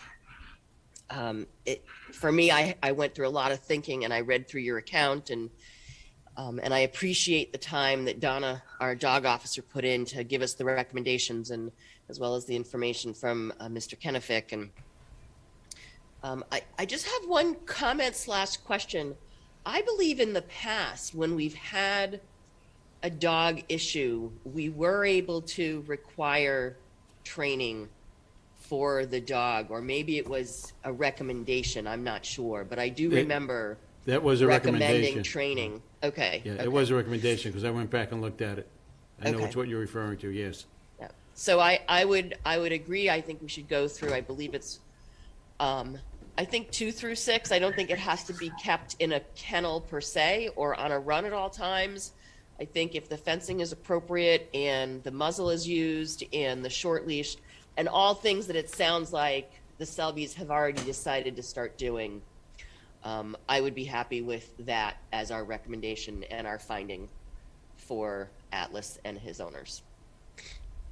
Thank you. Thank you, Yolanda. Barbara, Mr. and Mrs. Conway, I am so sorry that you've had to go through this. PTSD is something that I worry about when it comes to victims of a situation like this. And I hope that you get some help for that down the road if it comes to that. That's just me personally. It's very hard to find someone. I'm on the waiting list for 11 different. Okay, but as long as you seek it, that's the main thing. I want that was a major concern when I first read about this matter. To clarify though, that I wasn't in the state park. I was still in just feet, steps from my own neighborhood. You were on Denise Road. Yep. And that dog was in the park, and both of them were unleashed. And he's already demonstrated that he's a very irresponsible owner. All of those trainings should have been in place when he got the dog. It's a powerful dog. I don't know what anybody is thinking who lets their dog off the leash like Is she that speaking? and lets it walk through the park. Yes. Can she come to the podium, or can a microphone be brought to her, please? We closed the hearing. Yeah, we actually closed the Thank- hearing. She just made a specific comment to me when I was talking about TTSD. So it was a clarification about it. So, Okay. so I appreciate that. I just would hope that it doesn't happen again, because I think. So are we now looking for a motion as to, No, I still have some things that I need to say. oh, okay, sorry. No, it's okay. I would just hope that the Shelbys, I'm sure by now you know how serious this is. And there are reasons why we have leash laws and bylaws with respect to this. Though there are many people that don't abide by them, this is a situation that we could have easily been avoided if, in fact, the rules that are out there that apply to animal lovers and animal owners should abide by. But I don't need to tell you that. I'm sounding like a father that's scolding a kid. we're beyond that. We're way beyond that right now. And there's no real reason as to why this happened, other than the fact that, yeah, you did what you wanted to do. Well, look where we're at right now. Okay, so please, I would hope that you take this as serious as you can. Nobody wants to see a second scenario like this again. Nobody does. I surely don't. I have no problem with following the ACO's recommendation, and Donna, I appreciate your effort in doing this. I am a dog lover. I'm a dog owner. Well, I was. Mine died a few months ago. But I have to tell you, it's just, we have to follow these rules. My board members have already suggested that we do this, that these rules be followed, and we will put those in place as part of our judgment this evening. I appreciate all of you that were here tonight to give testimony to this. And for those who are watching this, that have animals, that have dogs, please do yourselves a favor. Abide by the leash law. There's reasons that we have those there to protect not only other animals, but their human owners and others that are out for a beautiful walk in nature. They don't have to be walking their dog. They could be out walking and enjoying the beauty of nature itself. So please abide by the rules that are out there. I know it's nice to have your dog run around and everything. That's the reason why the town is putting money in for a dog park, so they can run free within a certain area. And I know Yolanda's working diligently to get that into fruition. So I would love to be able to write up this and make sure that we don't have a second incident of this. Because I know that if there is a second incident, it's not going to be a favorable one in any way, shape, or form. So, do we write up our decision now, or do we write it up? Okay. Sure. Yolanda, you want to do a motion? It looks like she stepped away. Sorry, my camera was playing. I move that we use the recommendations of items 1 through 6 as presented by, I think it's 2 through, I'm sorry, 2 through 6, thank you. As presented by Attorney Kennefic as it applies to Atlas and his owners, the Selby's. Yep. And can I add that we can strongly suggest that they seek additional training. We can't order it, but we could suggest that. Yes, absolutely. Yes. Thank you for that amendment, Joe. Can we also include the, some component about our animal control officer monitoring all of these actions that we're agreeing to tonight? I accept that amendment to my motion. Okay. There is a motion on the floor. There's a motion on the floor. I'll second it. It's been seconded. I'll take a voice vote at this time. All those in favor of our recommendation? Aye. Aye. Aye. Aye. That's 5-0. I would like to thank you all for being here this evening. And again, it's not something that we enjoy doing, and I hope that we don't have to come back here again. I would say good luck, Selby's, Megan, and Mark. Good luck with Atlas. We'll stay in touch, Barbara, with you with respect to getting that other extra help for you. Okay. All right. Well. Thank you all for your consideration tonight. Thank you. Thank you very much. With that, I think we should take at least a 3-minute break. Sounds good. So we'll be back in 3 minutes.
audio is back.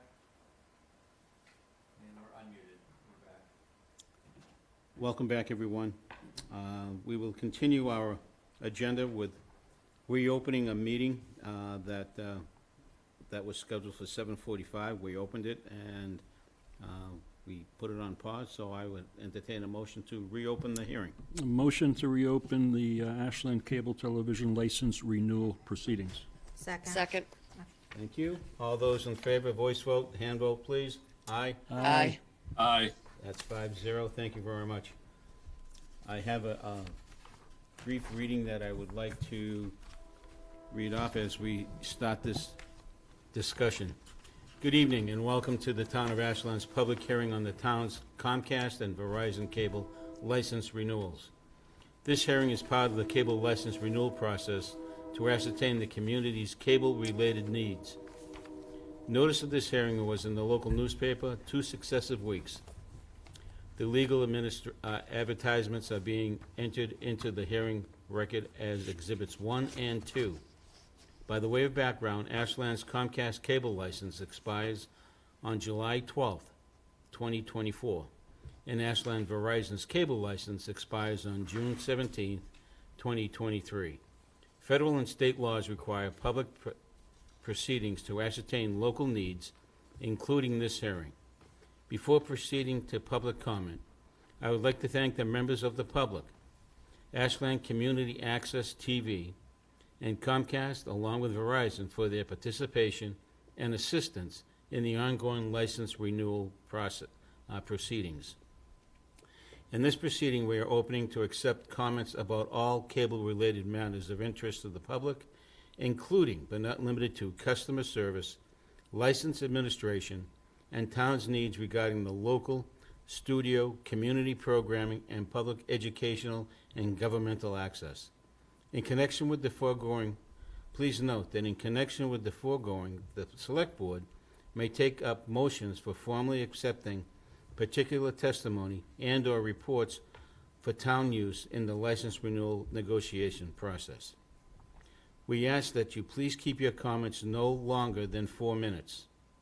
Note that this process of ascertainment of cable needs and interests will remain open until further notice, so that even after tonight's hearing, the public will further have opportunity to submit written comments into the license renewal record for consideration by the town in its licensing process.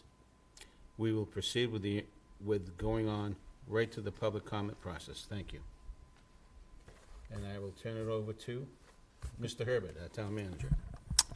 Thank you, Mr. Chair. I also want to note with us is Attorney Bill August, who's special counsel for this hearing for the town of Ashland.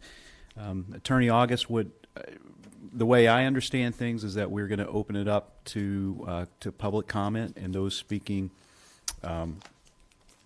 in making comments in favor of this. You're muted, Mr. August. Sorry.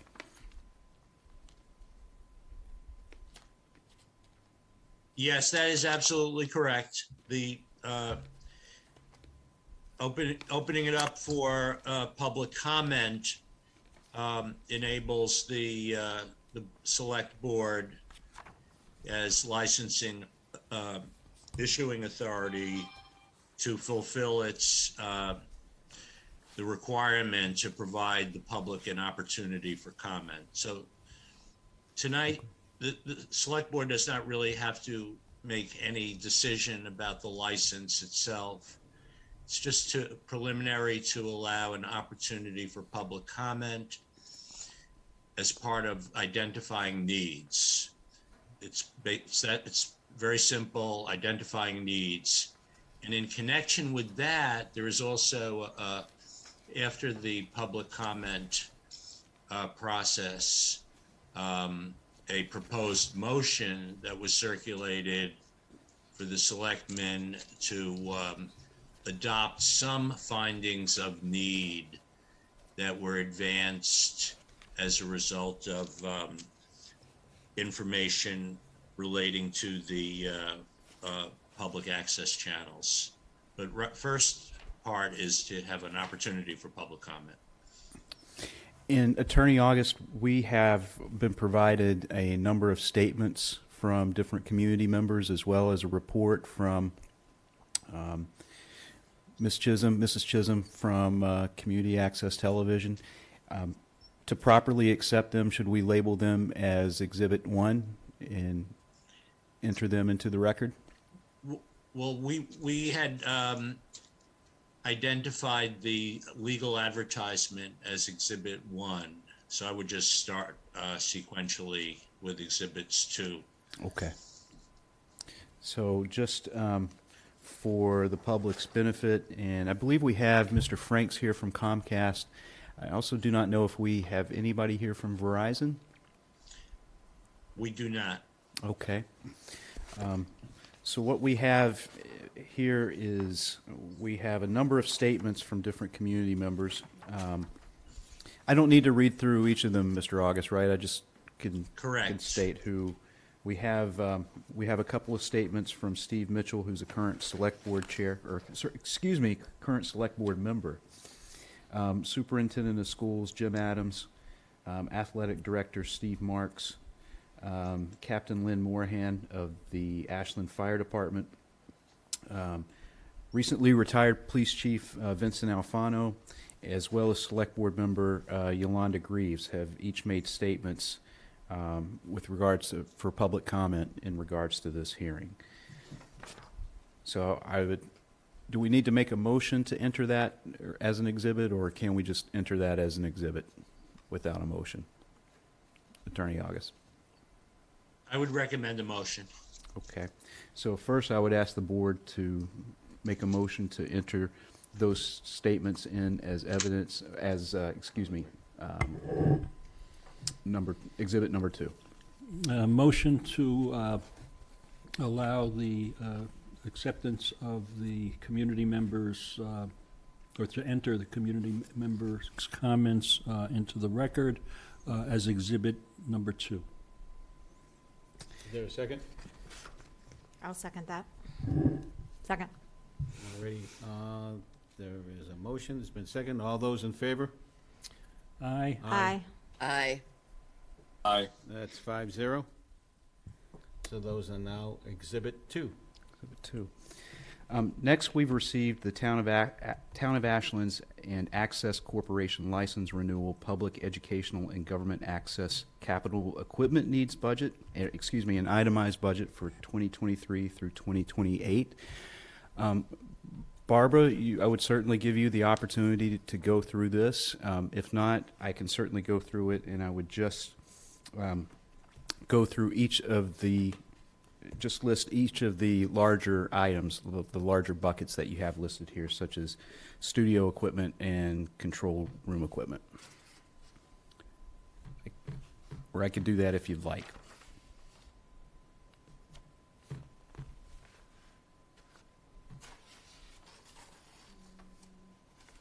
Barbara, I believe you're Barbara's muted. muted, I think. I'm unmuted now. What do you need me to do right now, Joe? Well, what I had offered, and I can certainly do this on your behalf, Barbara, is, you know, you have provided us with a capital budget. Yes. Either you or myself can go through that capital budget, especially the larger buckets, and just explain briefly what they are and what the requested amount is. You can go through that. That's Okay. fine. Okay. If you have any if anybody has any questions, I can answer them, but you can go through it. Okay. So I will just read the introductory statement. Due to extreme growth of public educational and government access operations and the dramatic increase in public educational and government access productions in Ashland, as well as the need to keep up with ever-changing technology and replace equipment over the course of an anticipated long-term cable renewal license, Ashland's access provider, Ashland Cable Access, and the town find there is a strong need for and respectively request capital funding support for a possible 5-year renewal license as itemized below. Again, I will just go through the larger items here. One is studio equipment in the amount of $54,568. Second is control room equipment in the amount of $47,380. Third is edit suites in the amount of, or workstations in the amount of $70,725. Next is town hall and other municipal equipment for a total of $115,920. Field equipment for a total of $30,130. And educational equipment for a total of $16,100. And that brings the total sum of everything to $334,823. May I just footnote that this capital funding is being sought to cover equipment and facility expenses over very, very long-term cable licenses. It's not seeking an infusion of capital just for this year and then more money in the next year. This is to cover long-term. In the case of Comcast, the licenses are 10 years, and in the case of Verizon, they're 5 years. So they're very long-term capital programs, with the capital funding to be negotiated from Comcast, similar to the capital funding under the existing license, where most of that cost is built into the existing rate structure. Okay, thank you. Does anybody have any questions on the capital budget? Just because thank you, that explanation helped me tremendously. This is my first time going through a capital budget for cable access, and that was going to be my question, was how this capital budget ask was going to work, and how it was, if it was part of the negotiations with Verizon and Comcast, or if it was something that was, I was trying to figure out sort of what the mechanism was for that. So that explanation was really helpful. Right. It's basically a two-step process. Under the Cable Act, phase one that we're in right now is ascertaining needs. It's all about needs. The federal cable law directs the towns and cities to identify their needs so there can be an informed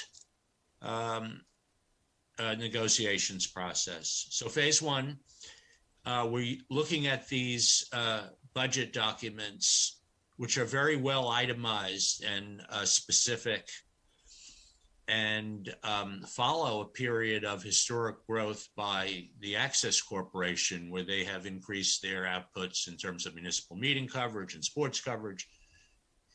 So we're just ascertaining needs now. Once we ascertain needs, then we sit down with Greg Franks from Comcast, who I welcome here, and thank you, Greg, for being here. And we have an informed basis for negotiations, and that strengthens the town in the negotiations, because then we're not going into negotiations blind, but we have the guidance of this data to negotiate. So negotiations come next. We will use this for the negotiations. I think that answers the question. Yep. Thank you very much. Thanks for outlining that. Makes it a little clearer, for sure.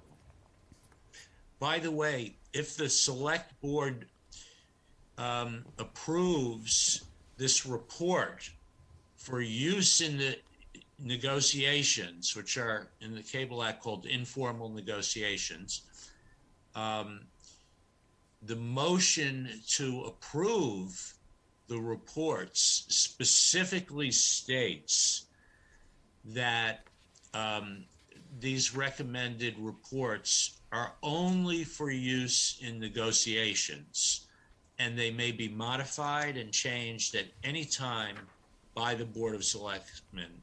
So they're very minimalist in terms of their procedural impact. It doesn't box the town into these numbers. The numbers that arise later in the process in a draft license have to be brought to the select board and then reviewed as a license package.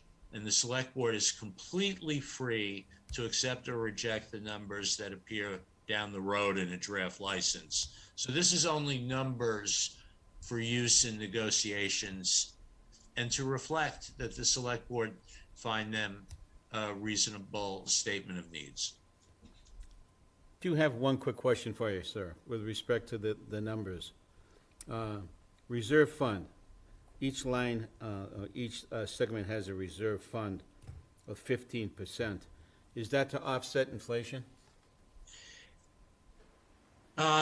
It's a combination of having some wiggle room in case of rising prices down the road, but also to meet unforeseen equipment needs and unforeseen contingencies. So it's like a contingency fund, because in the course of a 10-year license, the town may wake up 5 years from now and there may be like a whole new, there usually is every 3 to 5 years, some upgrade necessary that we could not have anticipated. An example, when the last license was signed, there was capital funding, and it's very similar to this level of funding.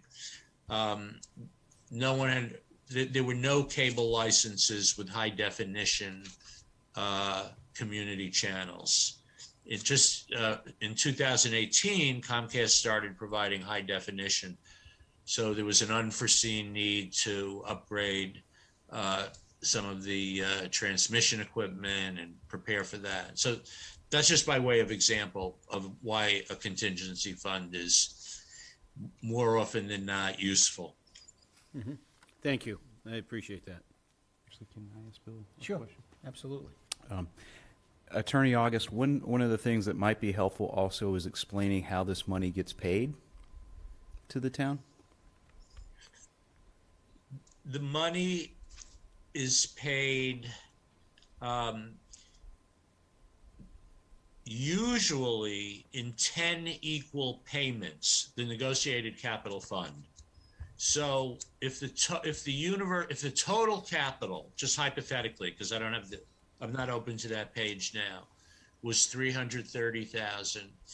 Each cable company takes the position that there are two companies, so we should just pay a proportional share. So if Verizon and Comcast were about 50, if they each had 50% of the subscribers, each company would take the position where we'll be responsible for our proportion, our share, let's say 165,000 each.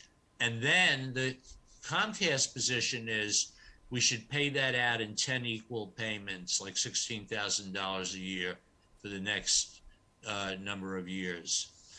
And it's so it's in the cable license that the company will pay it to the town and to the issuing authority for issuing authority allocation to the PEG access provider. Is he representing us? Okay. So I have an additional question, sir, and I appreciate your explanations earlier.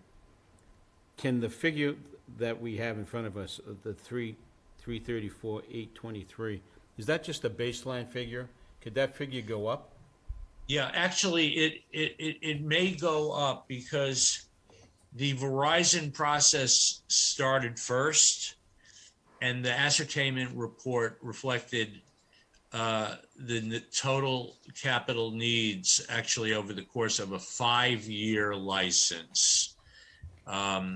So to make it proportional to Comcast, which would have a longer license term, there most likely will have to be a follow-up adjustment for the Comcast negotiations. The town will be going into the Verizon negotiations first because the Verizon license expires in 2023. And the Comcast license doesn't expire until 2024.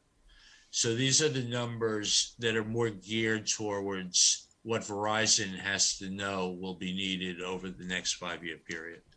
So I think they will be adjusted as and refined, basically extrapolated to apply to the longer term Comcast license when we get into that. Thank you. Appreciate that explanation. Do you have any? Yes, so I have a motion to enter this into the record as Exhibit 3, I believe we're up to. Are you ready? So moved. Second. All those in favor? Aye. Aye. Aye. That's 5-0.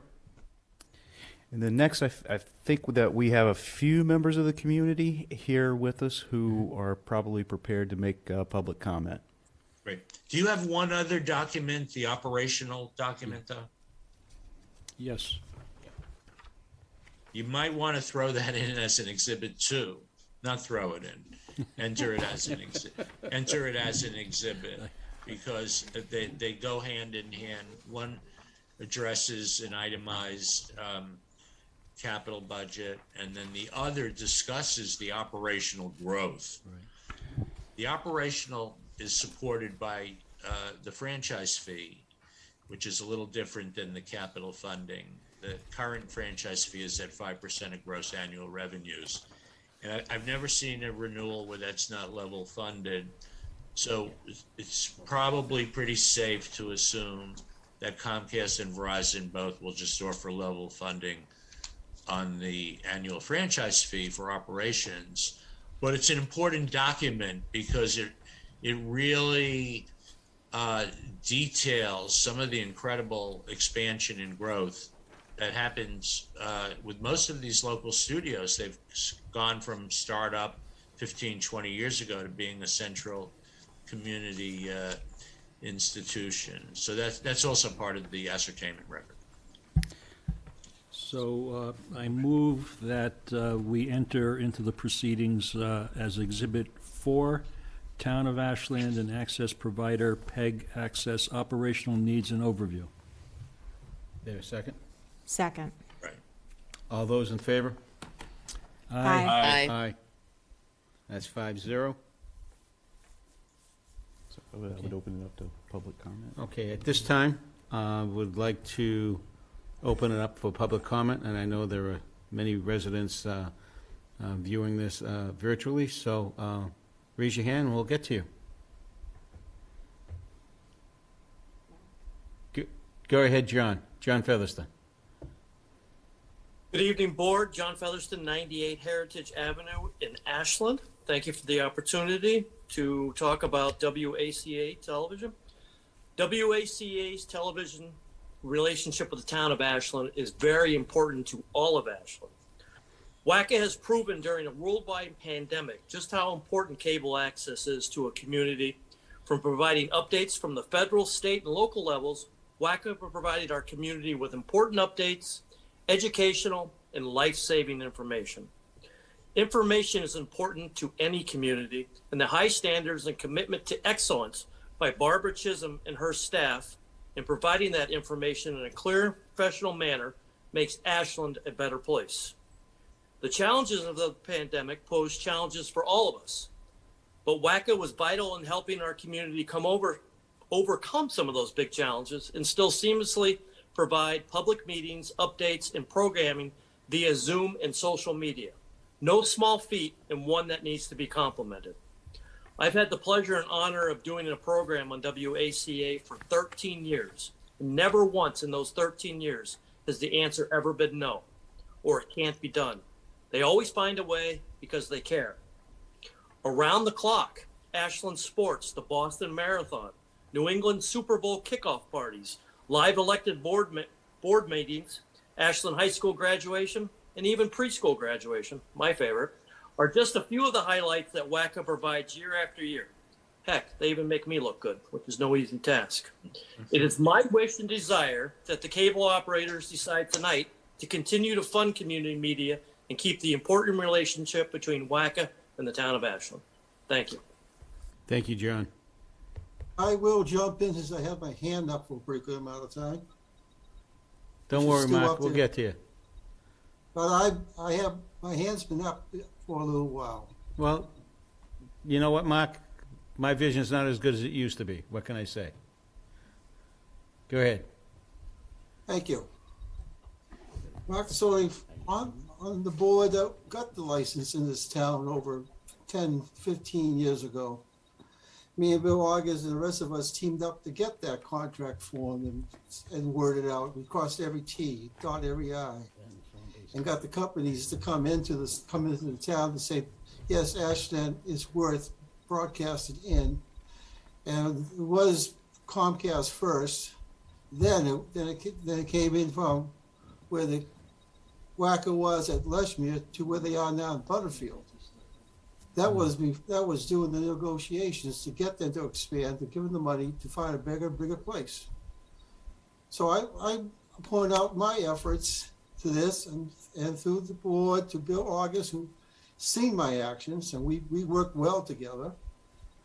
And you have me signed up again for the town license committee as a committee member, which I want to serve on again, because I went through this once before and then it's worth going through again. So without these negotiations that Bill August was saying and all the numbers that came through and with fees and everything, is the reason why if that never happened, there'd be no cable station to talk to tonight. Yes, it has come a long way, but from paper, the contract signing to the first errands, it has come a long way. Proud to have it in the town to see what happens and see how it works. It's grade A broadcasting right now. But realize that it takes a contract negotiation roundtable to get it on the air. Thank you. Thank you, Mark. Mr. Herbert. Thank you. I'm also going to provide comment here tonight. I'd like to echo a lot of what Mr. Featherston said, especially the part where he said WACA has never, ever said no to anything. Whenever we've had a need or whenever we've had a desire to get something programmed or something on the air, the answer has always been yes. And I think it's important to note as we have gone through this pandemic, a lot of the changes that we've had to make, like going to hybrid meetings and the expanded program, they don't go away with the pandemic. They're actually here with us to stay. And I think, the cable contract needs to reflect that reality for us. Again, this stuff isn't going away. This is our new normal. And again, I just want to thank WACA and the team there, Barbara and her team, for all that they do. And it's really a professional organization. Thank you. Thank you, Mr. Herbert. And anybody else that has additional comments or would like to say? Go ahead, Yolanda. Joe? Yep. First of all, I apologize not being there in person, but I didn't want to share what I have with everybody. I also want to echo the words of both John Featherston and Michael Herbert on what WACA brings to our community. As someone who is currently producing a show during the pandemic, we were able to go to every week to keep people up to date on what is going on and what was going on with the pandemic. Prior to that, we do a show every 2 weeks sharing the events that are going on in town, the news that is going on in town, making sure our community is kept informed about elections, town meetings, fun events that are going on.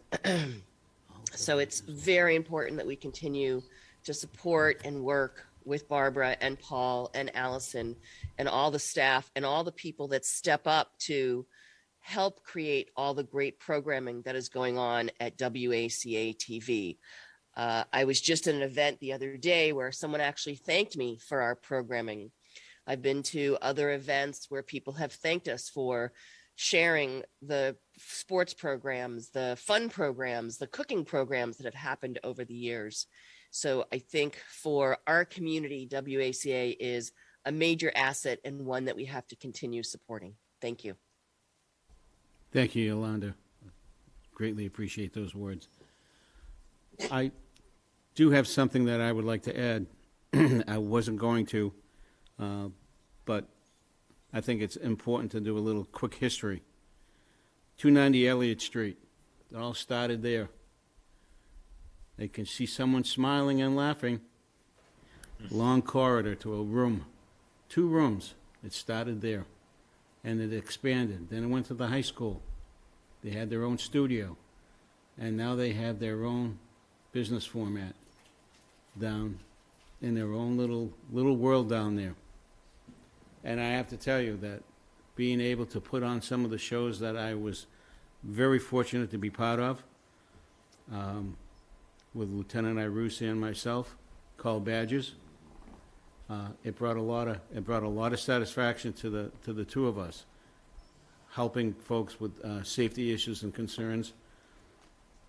All government is local. John, your show, same thing. All about, it's all about the town. And Yolanda's program, it's there. It's for all of us. But we wouldn't have it if it wasn't for WACA, and for all the hard work that you all do. I personally appreciated it. We had a lot of fun doing it. It was a learning experience, and it will continue to grow. And I hope you folks, with respect to negotiations, realize how important having cable access is to everybody, because there are a lot of folks that cannot get out. And WACA is their means of listening and seeing what's going on within the town. So with respect to that, I just want to say thank you to Barbara, your crew, and all the past employees that were there that helped out, and all the volunteers that helped out over the years. Because if it wasn't for you folks, we wouldn't be having live meetings. We wouldn't be doing what we're doing, thanks to you all. So keep up the great work, and I hope that everybody in part of this negotiations realizes how important it is to have cable access in town. Thank you. I just want to say thank you to all of you for your support and for your kind words on what we do. We do it because we love what we do, and we want to give back to our town and be part of our town. So thank you very much. I really appreciate your support. Thanks. And I just want thank to you, Barbara. One other individual who was going to be here, or was here, and had to leave due to the lateness of the start of the hearing. So I will have him submit something in writing. So, thank you. Very good. Thank you all. Yeah. Thank you, Great, Paul. thank you. Thank you, Barbara. Okay. Go ahead, Steve. So, Barbara, you're talking about Arthur? Yes. I saw, I noticed him earlier. He had to leave, unfortunately. Right. Yeah, okay. Yep. So at this point in time, Attorney August, I don't see any further comment. Should we go ahead and read the motion that you had provided? Yes, if I could just add one observation as someone who's close to Ashland. I've worked with Ashland, as Mark DeSoni said, not only on the last renewal, Mark, but on the one before that, when it was CVI with Steve Grossman, going back about 20 years. But it's so great to hear a select board, see how much local information is generated from the studios. And I go to hearings, almost one a month for a different city or town in New England and Massachusetts. And municipal officials really appreciate this. And the point I wanted to make that's just is the pandemic. What I hear, people talking about how much was done during the pandemic. It's so interesting because while it's always been important, local programming, very important, during the pandemic, in most of our towns, the only source of truly local pandemic-related information was from the local channels, because In many of the towns, the newspapers are so regionalized that they just have very intermittent town-specific information. But the studio has really risen above in many of, not every town. So, and during it shined a light on it wasn't just important, it was a matter of dealing with an emergency, to have a unique source that you could rely on if the public health agency or department or the state health officials had information pertaining to your town, it could get right out there. So it became crucial programming. That's all I had to say. And then, yes, you could go on to the motion now. Yes. Okay, You're on. So I have the motion to read. For purposes of informal license renewal negotiations with Verizon and Comcast, the Select Board, in its capacity as the Cable Television License Issuing Authority, authorizes the use of the attached Public, Educational, and Government PEG, Access, Capital Equipment Needs, and Itemized Budget, and Town of Ashland and Access Provider PEG Access Operational Needs for use in the license renewal negotiation process to identify the town's cable renewal community needs during negotiations. The foregoing is subject to the town reserving the right to modify these findings at any time during and/or after the renewal process, subject to applicable law. Second. All those in favor? Aye. Aye. Aye. That's 5-0. Let's get this done. Okay. Right. Thanks, Bill. Thank you very much. Yeah, we try to cut to the chase with Verizon because we've done several in the last year, and we're at a place where we really try to be cost effective and, get the best already vetted document and go right through it. Okay, thank you. Good. Thank you very much. Good night. Thank you all. Great to see you. Thank you. Take care, Mark. See you later. Bye. All right. Thank you. Thank you. Thank you, Barbara. Thanks, everybody. And thank you, everybody. Michael and Barbara, I have to say, and Diane Mortensen and Susan Roby, who I just have to say, they are so on top of every little thing. Michael Herbert and his staff and Barbara, thank you all. Thanks for that, Bill. Appreciate it. Okay. We're up to priority projects? Nope, we still have old and new business. Oh, that's right. We still have old and new business. And I purposely put this here just to remember that. Okay. Old and new business. Well, we already signed the warrant. We did the scholarships. We did the BAA grant. So it's review the term limits for the boards and committee members. The policy. Sure. So we're good to discuss this? Did Yolanda do this? Yes. Yep. So, Yolanda, I know that you had been working on this and you had provided it. Yep. Yeah, thanks Do you to want to go through it? the legwork that Steve did in some of our discussion last meeting. I think there's a couple of areas where I need some detailed information that I didn't have, and because of the timing with Susan, I didn't get it figured out, but I think this is a good first step, and then, feedback and if we need to make any changes. So hopefully you all had an opportunity to read it. We're policy statement, the select board is working to increase opportunities for resident participation on select board appointed boards and committees. Appointments represent the best qualified candidates for a specific board and or committee.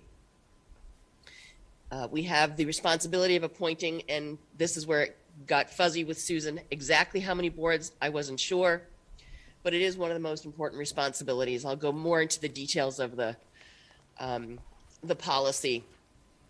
And this does relate back to our charter changes, so I want to make sure that that is tied into this. All vacancies for committee appointments shall be publicized in advance of consideration of candidates. The next thing just talks about where they can get it. And in reviewing certain things, many communities had retention in language in their policies, and I felt that was important for us as well, so that we'll retain them for 12 months. And then anything that's older than 12 months, I think should be discarded. I think we found that we've gone back to check on things and either people have gone on to do other things or they've decided they're not interested anymore. So I think on a rolling 12-month basis, you know, we hit a new month, anything that's older than 12 months, I think can be discarded. Appointment of completed terms of office will be considered on a regular scheduled public meeting of the board in August, which is when we have typically moved it. And then if there are pending appointments, either due to a completion of terms and vacancies, we'll try to consider them together, unless, of course, someone steps down middle of a term and we can work with those boards. And I know, again, that ties into our charter language that we have to do it in so many days. A couple of things that I think are changes that we've talked about. We've always relied on Susan to either reach out to people who are up for reappointment to find out if they're interested. And one of the things that we've talked about is that incumbents are asked to indicate in writing their interest in continuing to serve on their respective committees. I think it's important if someone wants to stay in their seat that they need to, you know, they need to be told that that it's coming up, and that if they want to stay in that seat, they need to let us know that they're interested and why they're interested. Qualify for membership on a committee. A person must be a resident or taxpayer of the town of Ashland. I think we're looking for residents. Length of term shall be for 3 years unless otherwise specified. And I know we have a couple of, and the language on this might not be correct as to which are 5-year or 2-year. After leaving a committee due to term limits, candidates may not return to the same committee until a minimum of 1 year has lapsed. And I may have missed a sentence in here, but the idea is that they can do 3 terms of 3 years and then they'd have to step down. All applicants interviewed by the board at a regular scheduled public meeting. Nomination shall be made, and this is a change as well. A lot of times we'll have a discussion and vote at that meeting. I'd like us to look at having the nomination and discussion at one meeting and the appointment at a future meeting. Not to lengthen the process, but I think just to have a little bit more discussion. If you know, and again, I'm flexible on some of these, but this is based on some of the information I read from other places. We can waive the requirement for a public interview if it's someone that's being reappointed that we know. Some things can't be waived. The board may take public comment during the public interviews. The chair of the board that is up for appointment may be requested to provide feedback about the fitness of the applicant. Again, these are things that we're already doing, and we're asking people who are interested to attend some meetings. Appointments are made by no less of a vote than 3 members. We typically do that anyway. Committees appointed for a specific purpose shall be given a charge. Attendance among other factors will be considered by the board when reappointing incumbents. Therefore, each board shall forward annually to the select board the attendance records of all members. And looking at this now, it looks like there's a page missing. I added a section, and I'll have to go back to my notes, that talked about the ability to reappoint somebody after the 3 terms if it was designated or felt that by them not returning to the board, it was going to be detrimental to the board or committee that they were on. And either I didn't get it to Susan or it didn't get attached here. I'm not sure. I just got 2 pages. Yeah. And I apologize. I didn't get to check this before it got sent out to us. Would but you there like is me a to- separate section. So, Would you like me to read it, Yolanda? oh, do you have it, Michael? I do. I apologize. Okay. It didn't make it into a packet. Thank so you. This certain section says the select board may reappoint a committee member to serve 1 or more terms on the committee beyond what is permitted under 7 above, where one or more of the following applies. 1, through service on the committee, the member has developed extensive and valuable background knowledge and experience concerning specific matters before the committee that are expected to be ongoing committee matters in the future, and which will be difficult to adequately pass on to new members. 2, a committee member has skills and expertise, such as an uncommon advanced degree in a field directly relevant to the committee's charge, that make the members' continued service on the committee of a special value to the town. And 3, the departure of the member from the committee will result in an absence of important institutional knowledge or know-how regarding the ongoing activities of the committee that will not be furnished by other committee members, such as where all members of the community would be new appointees if the member in question is not reappointed.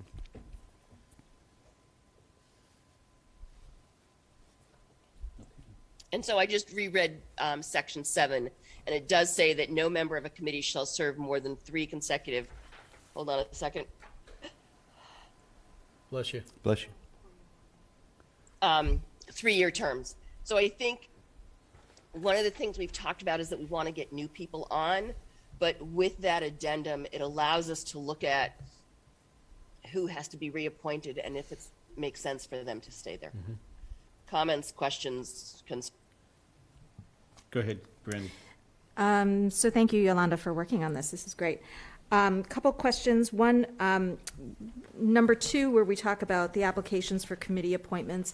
Are we looking to list all appointments coming up for reappointment or only vacancies? Because I think, one of the issues in trying to get new people involved is really kind of understanding what vacancies, who is being reappointed, what committees are reappointing. So I think, I think it's hard to, I think if we kind of go and only have the vacancies, if people do not want to be reappointed, I think we're in the same position that we're currently in, which is... My understanding is that I would address this as people who are coming up for reappointment as well as vacancies. Okay. And with this next round of appointments, I think it's April. We still have enough time, I think, to instate the fact that if you want to be reappointed, that you have to fill out a form and let us know, rather than having Susan do all the legwork and reach out to people. And I would say we start with an email to all board members saying, what our purpose is. And it's not to say, we don't want people anymore. It's that we want to see that if there are people interested in participating, we get a mix of people who have the experience and people who might bring some new ideas to a committee. Okay, thank you. One more question.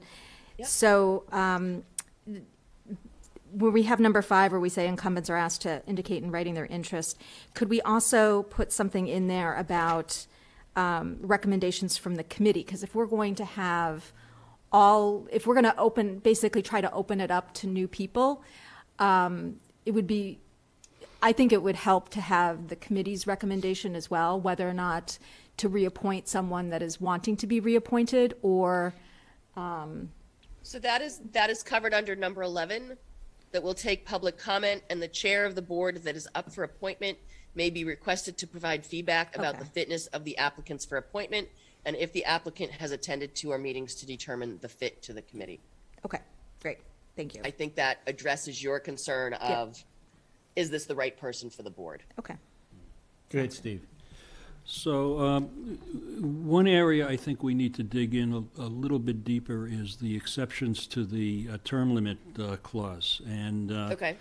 I think that you could probably say that anybody that's served on, let's say, a board or committee for 12 years has some kind of institutional knowledge. It just comes with the territory. So just by virtue of that, we could, by having this policy, we could just be replicating and continuing to replicate the same process that we've been doing. So my suggestion is that we give some thought to this, some good discussion. It might be, I'm not opposed to having an exception to something, but I think it needs to be very specific. And, people get experience by serving on a committee. And if they can't get in the door on, from year 1, then again, we're just rubber stamping and rubber stamping. So my suggestion is that we dig into these 3 areas, kind of fine tune it. And then I also think we should have some concept of all the boards and committees that we appoint, and how long individual members have been on those committees at this point in time, because if we adopt this, we're going to start telling people that you are in your last term of service here. And So I think a couple things on that, Steve. First, in the the areas that we might let them go longer, I believe it's to have a balance, and I believe there is a sentence in there that says, if we're going to lose institutional knowledge, and I think that someone who has been there for 9 years and someone who has been there for 3 years, they might not have the same institutional knowledge, but that person for 3 years probably has a lot of it. So, well, I'm not sure if we want to go into more detail and make that more specific, I'm willing to listen to language and thoughts on that. Yeah, I'll dig into that a little bit, but I think I'm not quite sure, how we would define institutional knowledge. So let's define that first, and then we can, and really a lot of the experience or the expertise that we have as a community is really coming from staff members. So I'll use Conservation Commission as an example. Clearly we've got, one member who is in the field. We've got a conservation agent. I mean, that's the dependent, the commission is certainly dependent on that agent for their expertise and their assessment of a situation. And then you've got members that bring various components and pieces to that, none of which I think are irreplaceable in a sense. So, I think we need to dig into this and just, refine the language, maybe condense it from, 3 bullet points, maybe into one condensed, concise. I'm open to that. The other thing in regards to, you're saying that we have a number of people who we would say, oh, you can't run again. I would say that if we pass this, we may want to look at potentially, and I'm not married to this, potentially a 1-year grace period, right? So but that's to be determined at this point. I think we have to decide, right? Yeah. If and when we pass this, do we then say, okay, if you've been on for 3 terms for 9 years, you can't run again, and we can't reappoint you, or maybe on a case-by-case basis? If you've got somebody that's been in, let's say, 15 or 20 years, and there probably is several I'm people sure there are that some, probably yeah. qualify.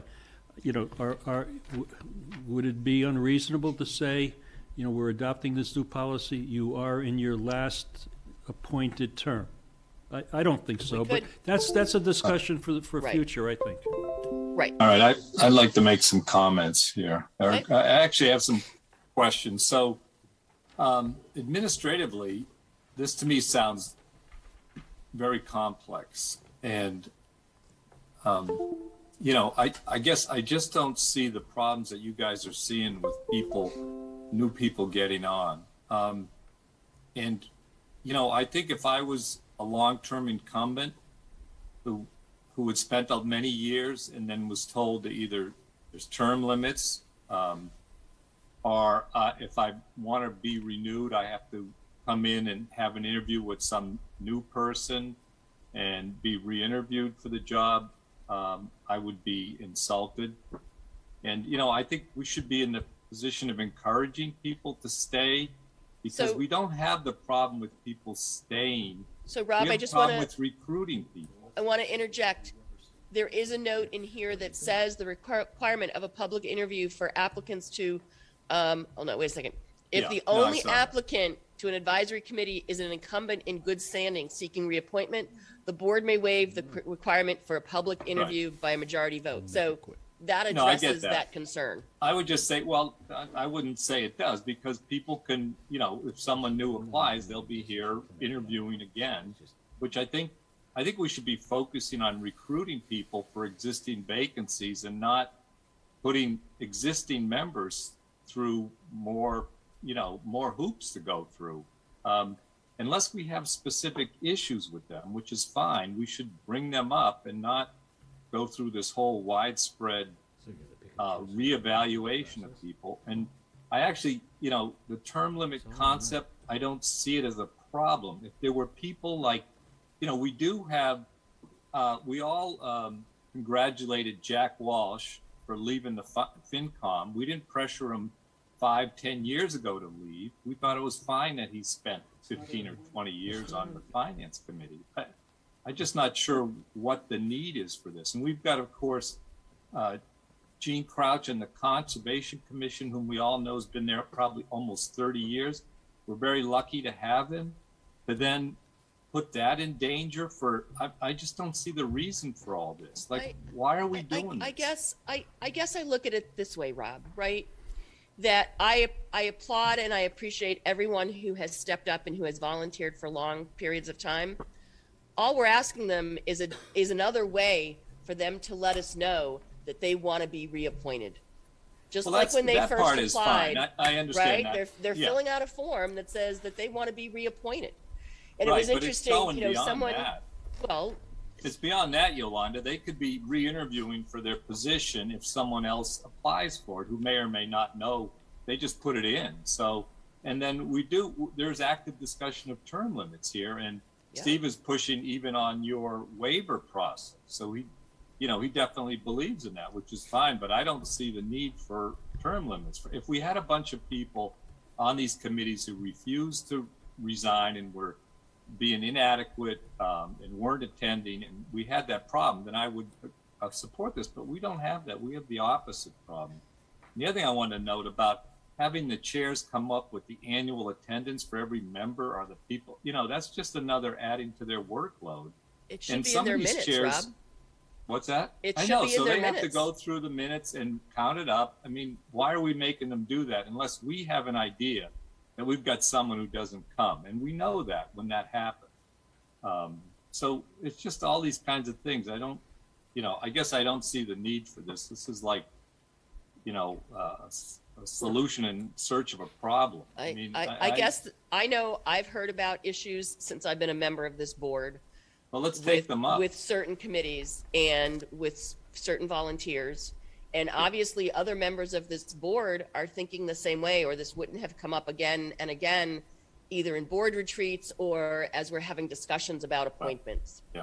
So no, I understand. I just don't see that. I'm not experiencing It's not something that, people have just said, we want to put term limits. I think it's that we keep being told you're not accepting new people. To be able to accept new people, sometimes you have to say thank you to the person who's been there and allow someone new to step in. I guess I haven't experienced in that. I'm not seeing people, they're not able to get on to, various committees. And, there's some that do have a lot of people that are, I'm on the Upper Charles Trail Committee. I think we need to diversify that committee. Right. But I think the and committee I would think look that's at going to be under discussion, right? That, but we've said to completion, but obviously it's taking longer than expected. No. So we we're have going to look at your do that. members and give expiration dates at some point, I would think. Oh, yeah. So we actually already did that, but I think just lost it. But that's fine. But I'm just saying, if you have, on the other hand, there's a feeling on the committee itself, or we observe that, say they're all, white males over the age of 60, right? Then maybe we want to do some diversity recruiting. But that's what I think we do affirmatively, instead of like putting everybody through these hoops. And Except that how do you make it equitable if you want to review who's going to be on your committee if you're not asking everyone to participate in the discussion and the review? Well, I'm not sure. I mean, to me, it's just there's not a need for that. There's a need for affirmative recruitment and the kinds of things we've been doing. But it's not. And how do you ensure that you have that equitable inclusion of new people if you're not reviewing everybody who is up for reappointment and because I appointment? don't think you've made the case that there's these people that, I wanted to be on committees, but I couldn't. Where are these people? Because and what people committees don't, do they want to be on? Because Brandy made a perfect example. She said, we only advertise vacancies. We don't advertise when terms are coming up and those seats are expiring. Yeah. And what is our response to vacancies? That's but Rob, we get CC'd on talent bank forms when Susan sends responses back to people saying that there's no vacancies on committees. And I've seen I've seen a lot of those in the last year. And so that's basically saying that, we're discouraging those people from getting involved. So I think it has to be equitable. We can't pick and choose one committee that we want to challenge people for reappointment. I don't think that that's equitable. I think we need to be able to have people want to be a part of different committees and have it be a possibility for them. And I guess, Rob, the other comment I would make is, why would we want what we do for our boards and committees in regards to letting either us or other members of those committees reevaluate who's sitting there any less than we do for our school committee and our select board and any elected appointment and any elected board? Right? We are reevaluated every 3 years, as is our school committee members, as are other things. Why would we not want to reevaluate the people who are doing so much important work in our community? We do evaluate them on an ongoing basis. It's just that we don't make everybody routinely go through a reapplication. So then how do we reevaluate them? When was the last time we reevaluated many of the reappointments that we have done over the last 5 years that we've been sitting there? Sure. I would just say that organizationally, that's going to be a challenge. We're barely able to keep these things full and keep committees moving. So where is this organizational effort going to come from, and how necessary is it? I just don't, again, what is the problem? What are the issues? If there's issues with committee members, then we should surface those issues. Hey, if there's committees. Rob and Yolanda, we can discuss this till the cows come home. And Sorry, I appreciate that. I appreciate the discussion. Thank you. No, but it's everything that you folks had to say is very valid, and that's why this is an initial discussion on getting this policy done. And we're not going to vote on anything tonight because there's too many things up that need to be clarified. Can I make a suggestion or just a thought? Why don't we put the concepts out for comment, especially among existing committee members? Maybe I'm completely wrong here, and the public and committee members would like to see a process like this. Because the select board is a policy-making committee. Sure, I'm just asking. Right, but I would agree with Rob, right? Let's put this out there to people either who are on committees or who are looking to get onto committees. Give us your feedback. They can email me, ygreaves@Ashland, Mass., and I'm willing to then take that information or send it to Select Board at Ashland, Mass., and give us your thoughts on this as either sitting committee members or people who have tried to get on committees and haven't been able to. That's okay. Good point. That's a very valid point. Right. And Yolanda, just one quick thing on item number 5. Yep. I'm sorry, item number 6. Yep. To qualify for membership on a committee, a person must be a resident or taxpayer of the town of Ashland. Well, for committees that we appoint. Does that include Bob Gaynor? That we appoint. Well, that's where I was going with that. You could be a taxpayer but don't live in town. That's right. I think that's Steve's new initiative, right? Which isn't I think there's nothing bad. wrong with that. If you own property, yeah, and you're a taxpayer, you want to make sure that things are done well. Okay, just. I have one comment. Go ahead. So, way back when I started this conversation about the way we interact with our appointed boards and committees, it was really predicated on what a poor job we do as a board in terms of a lot of things related to that.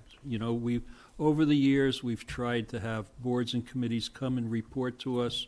We've tried it a couple times, and we just have never been able to establish a rhythm and a routine to this. And so I can't tell you pretty much, what any particular board or committee is doing at any given period of time. They don't come before us. And whatever the mechanism is, we just don't have that information. So do we know, and I'm going to use the Open Space and Recreation Committee. Do we know what they're doing? What have they done? What are their plans? What is the Open Space and Recreation plan that we've never seen? So, I think there's things that we do poorly here, and that was kind of the impetus for me to kind of explore this. So, you know, I think in terms of the conversation about term limits, Rob, you know, you say tomato, I say tomato, and we're not going to agree. I think there's a valid argument on both sides. You know, what is the equitable way to approach a growing and more diverse and more active residential base? And how do we incorporate all that and create a policy that's going to be truly inclusive and want people to participate? And, you know, if we're not willing to take some additional steps to promote that, then, you know, I think we're doing a disservice. So I'll just leave it at that. All right. Well, I appreciate all the discussion that we've had with this, and again, it's the first time around. Yolanda, thank you for putting all this time and effort into drafting this first policy draft. It's partly Steve. And, well, both of you. The both of you. He did a lot of the legwork. I just made it look pretty. That's okay. I'll say the both of you. I have no problem. Give credit where credit's due. Hey, I'm going to jump the gun here for a minute and we make need a to do it. motion to extend our meeting past 10 o'clock. Is there a second? Second. All those in favor? Aye. Aye. Who opposed? 5-0. Only in theory. Okay, yeah. All right, next on our agenda, water sewer revised rate structure. And I will turn this over to Mr. Herbert. This should be a little light lifting compared to what we've gone through tonight. I'm sorry, did not have my mic on. I'm not sure I heard that. Wait a minute, what's that? Because my iPad has got it this way. Yeah, so does mine. That's why I printed it all out. Michael, is he talking? I can't hear him. No, I'm okay, uncharacteristically quiet. Okay, great, thank you. So, we had a discussion at the last meeting about water and sewer rates and the potential of raising the water rates 10% for FY23, and then also the sewer rate for FY23, raising it up 2%. Based on that, would have resulted in an increase to the ratepayers of a total of around $22. Based on the feedback that we got from the board, Brittany and I went back and we revised what we're proposing, basically looking at a 5% rate increase for the water rate, and then also a 0% increase for sewer. The way we're able to do that is by utilizing a blend of retained earnings in addition to the rate increases. So FY23, again, that shows that reflects a 5% rate increase, but we would be using $87,500 in retained earnings. The next year it would go up 2.5%, bringing that up to $2,680,000. Again, using a blend of retained earnings of $100,000. Then the following year we would look at raising the rates 2.5%, and again utilizing retained earnings of $130,000. So this is more of that, I think, longer term, or I should say intermediate term approach that we talked about, where we have some incremental rates. Scroll up a little bit because aren't you missing the part where there's deficits? Oh, I'll get to that. I promise. One of the things that this does include is $146,000 from new developments, and Brittany had talked about that at the last meeting. And I just want to let you know that this doesn't necessarily mean that I'm advocating for the new developments. I'm just saying that this assumption is based on that. So after all of that rolls in, what you'll see is we have a little bit of surplus in each of the first 3 years, and then we have deficits in the following 3 years of 571,000, 367,000, and 512,000, and a lot of that is capital driven. So that's the water scenario. So just a quick question, Michael, on when you say capital driven, so, looking at the, the red numbers there, you're saying that most of that is due to the projected capital project that would be done in that year? A good chunk of it. So Good if chunk, you yeah. you look like the capital outlay, and then you also look at the new debt authorizations, Yeah. the principal and interest, you'll see that those, you see that big spike in year 4, Yeah. followed by a little bit less of a spike in the following year. And then again, we have no real rate increases, so the operating expenses start creeping up and eating into that and contributing a little bit more to the deficit. And if I could ask a follow-up question, what is driving that increase in the new debt authorizations in those 3 outer years? Stuff we've already done, or or projects that we're planning? They would be new authorizations, Yolanda. Okay. So like replacement of water mains, repainting the Woodridge tank, the Cedar Street tank. Really, the replacement of water mains would be the big one. So, and also the new growth factor.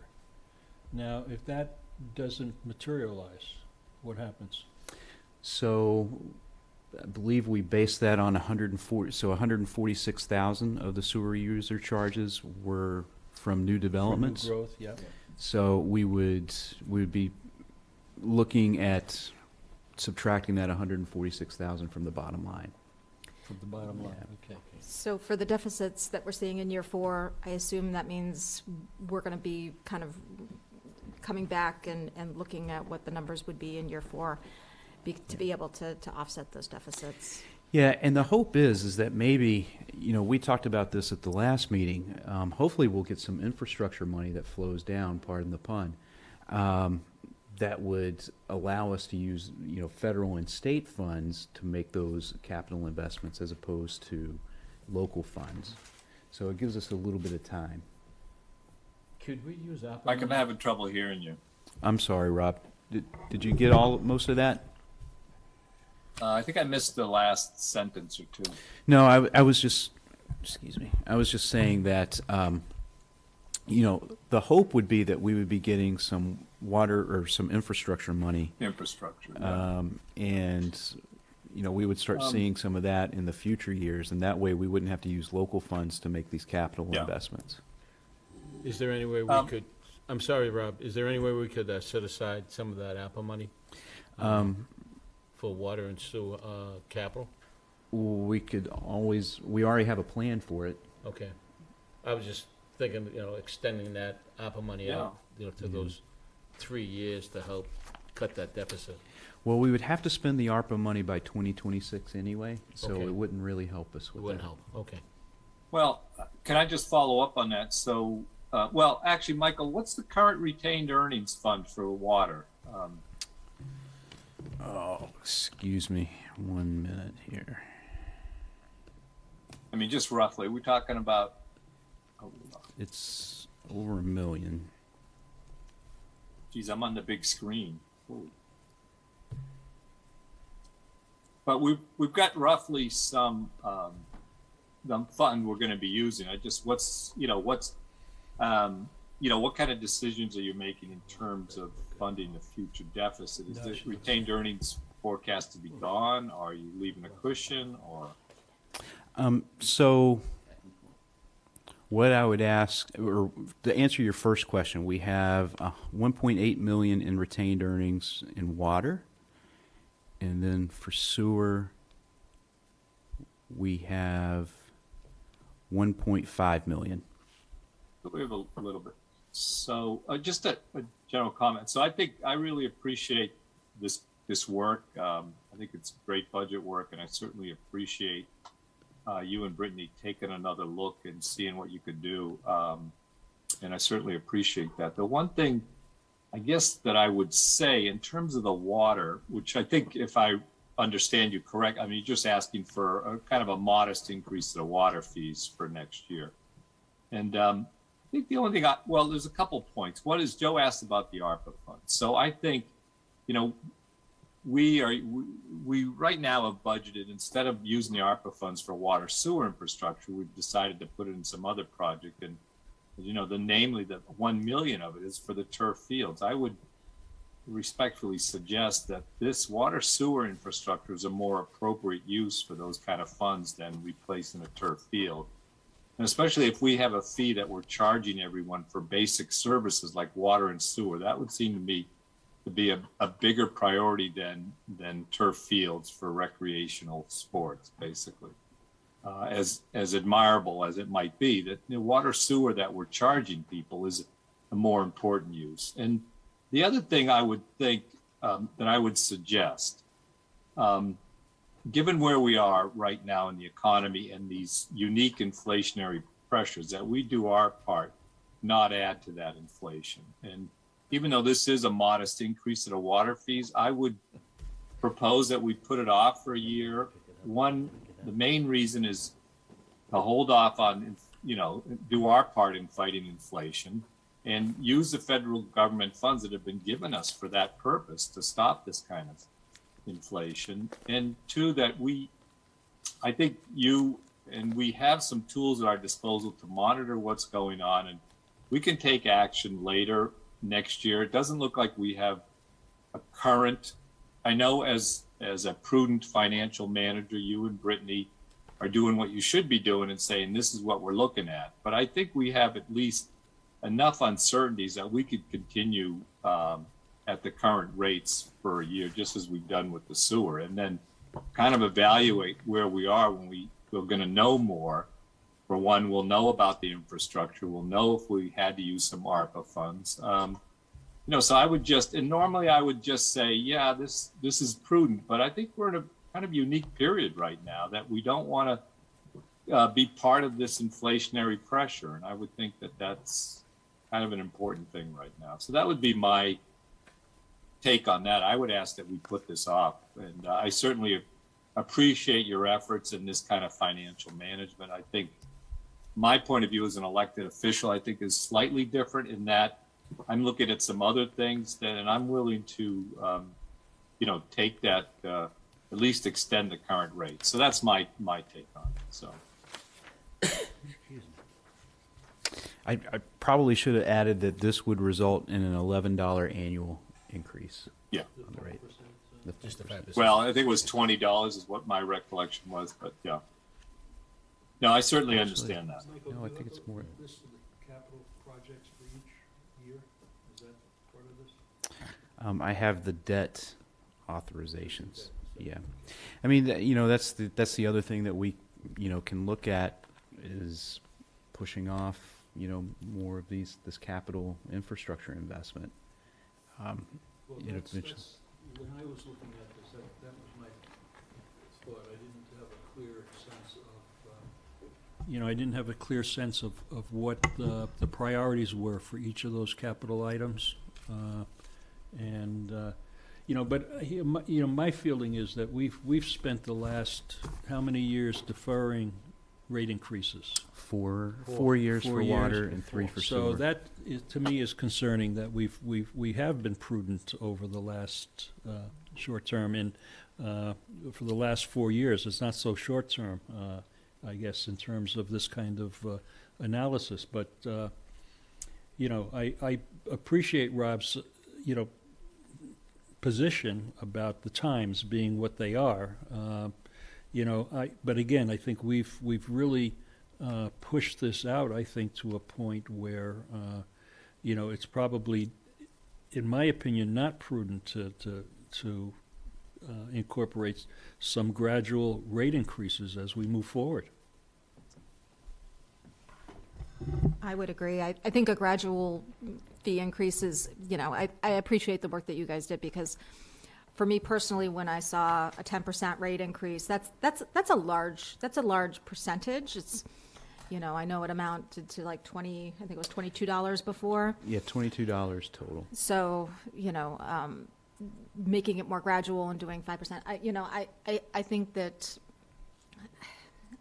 you know, I think that the approach is a good one. I hate to see rate increases for anyone on anything. I think all of us do. And I completely understand the times that we're in and how you know, $11 could make a big difference for someone on a fixed income. So I'm definitely sensitive to that, but I'm also, you know, we need to make fiscal choices and, you know, be as responsible as we can, and hopefully, you know, deciding that, you know, this approach will help mitigate issues down the road, because I'm looking at this, and if we put off this and the infrastructure money doesn't come through from the federal and state government, year 4 we're looking at like a major increase. So I think kicking the can down the road doesn't help us. So my perspective is, you know, let's take this gradual approach. Let's see what comes through from the federal government and be able to use that. The ARPA funds, while I understand Rob's point, like we went through all of that and voted on the initial plan. I thought there was something in there about not using it for. That's right. Like one time to cover Like operational, ongoing. Well, when we Yeah. voted on it, we gave Mike the clear understanding that we had issues with the $1 million for turf fields, and he should talk to the schools. And now it's being held sacrosanct in the face of water and sewer issues. So that's my recollection of it, that we held it flexible and had issues with it, which I'm still continuing to have issues. So I'm not sure we ever took a formal vote either. We did. No, We did. Oh. I'm also concerned about the new growth number as well. If that doesn't materialize, it's another impact as well, so. Yeah. I mean, I feel like we are paying the price now for not Gradual rate gradually increases. And I raising think the the rate. lesson, the takeaway for me is that we should be doing this on an annual basis. And whether could be 0.5%, it could be 1%, it could be, you know, but it's gradual over time. The other issue is when you're talking about capital, if you keep postponing it, you know, years go by, the cost is inflated for the work that you're doing. I'm not advocating delaying capital. That's not part of what we're talking about here. We're talking about the rates. And Micah has his capital the plan rates separate. affect the capital. I'm not sure that's If true. you don't raise enough money, you don't do these projects. Yeah, but I So think it does this affect modest increase is not significant to that. Is that true, Michael, or not? It's going to have You know, an you impact. have your capital plan and funds that with the retained earnings. So I think this rate increase is kind of irrelevant for that. I would Well, so we are utilizing, I just want to reiterate, we are already utilizing retained earnings under this Yeah. scenario.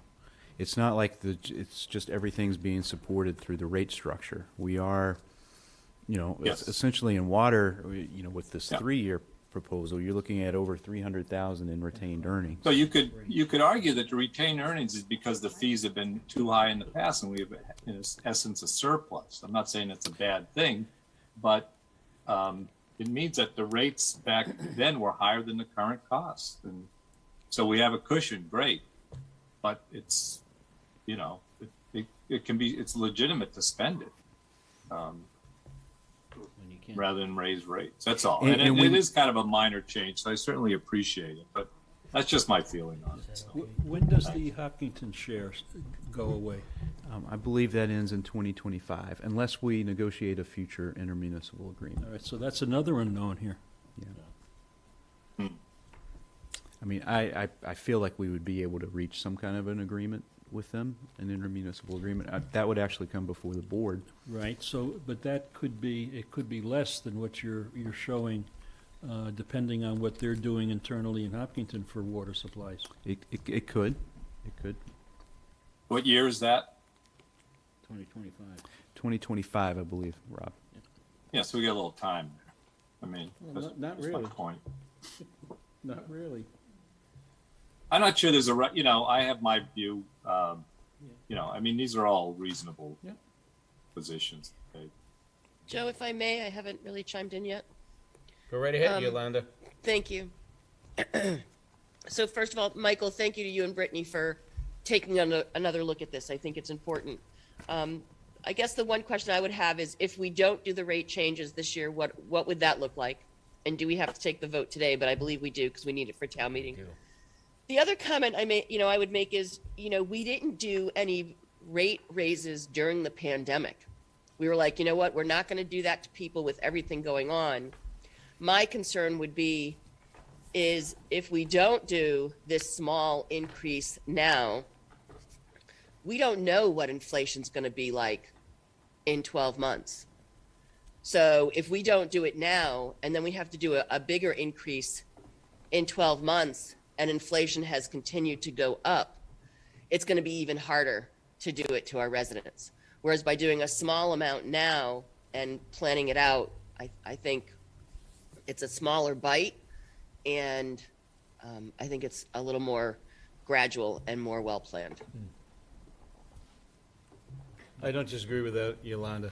It's either pay me now or pay me later type of deal. And, Brittany and Michael have, stretched it out as much as they could and sharpened their pencils as much as they can. And you're right, we need to have some sort of answer for the Maytown meeting. So we need to act upon this tonight.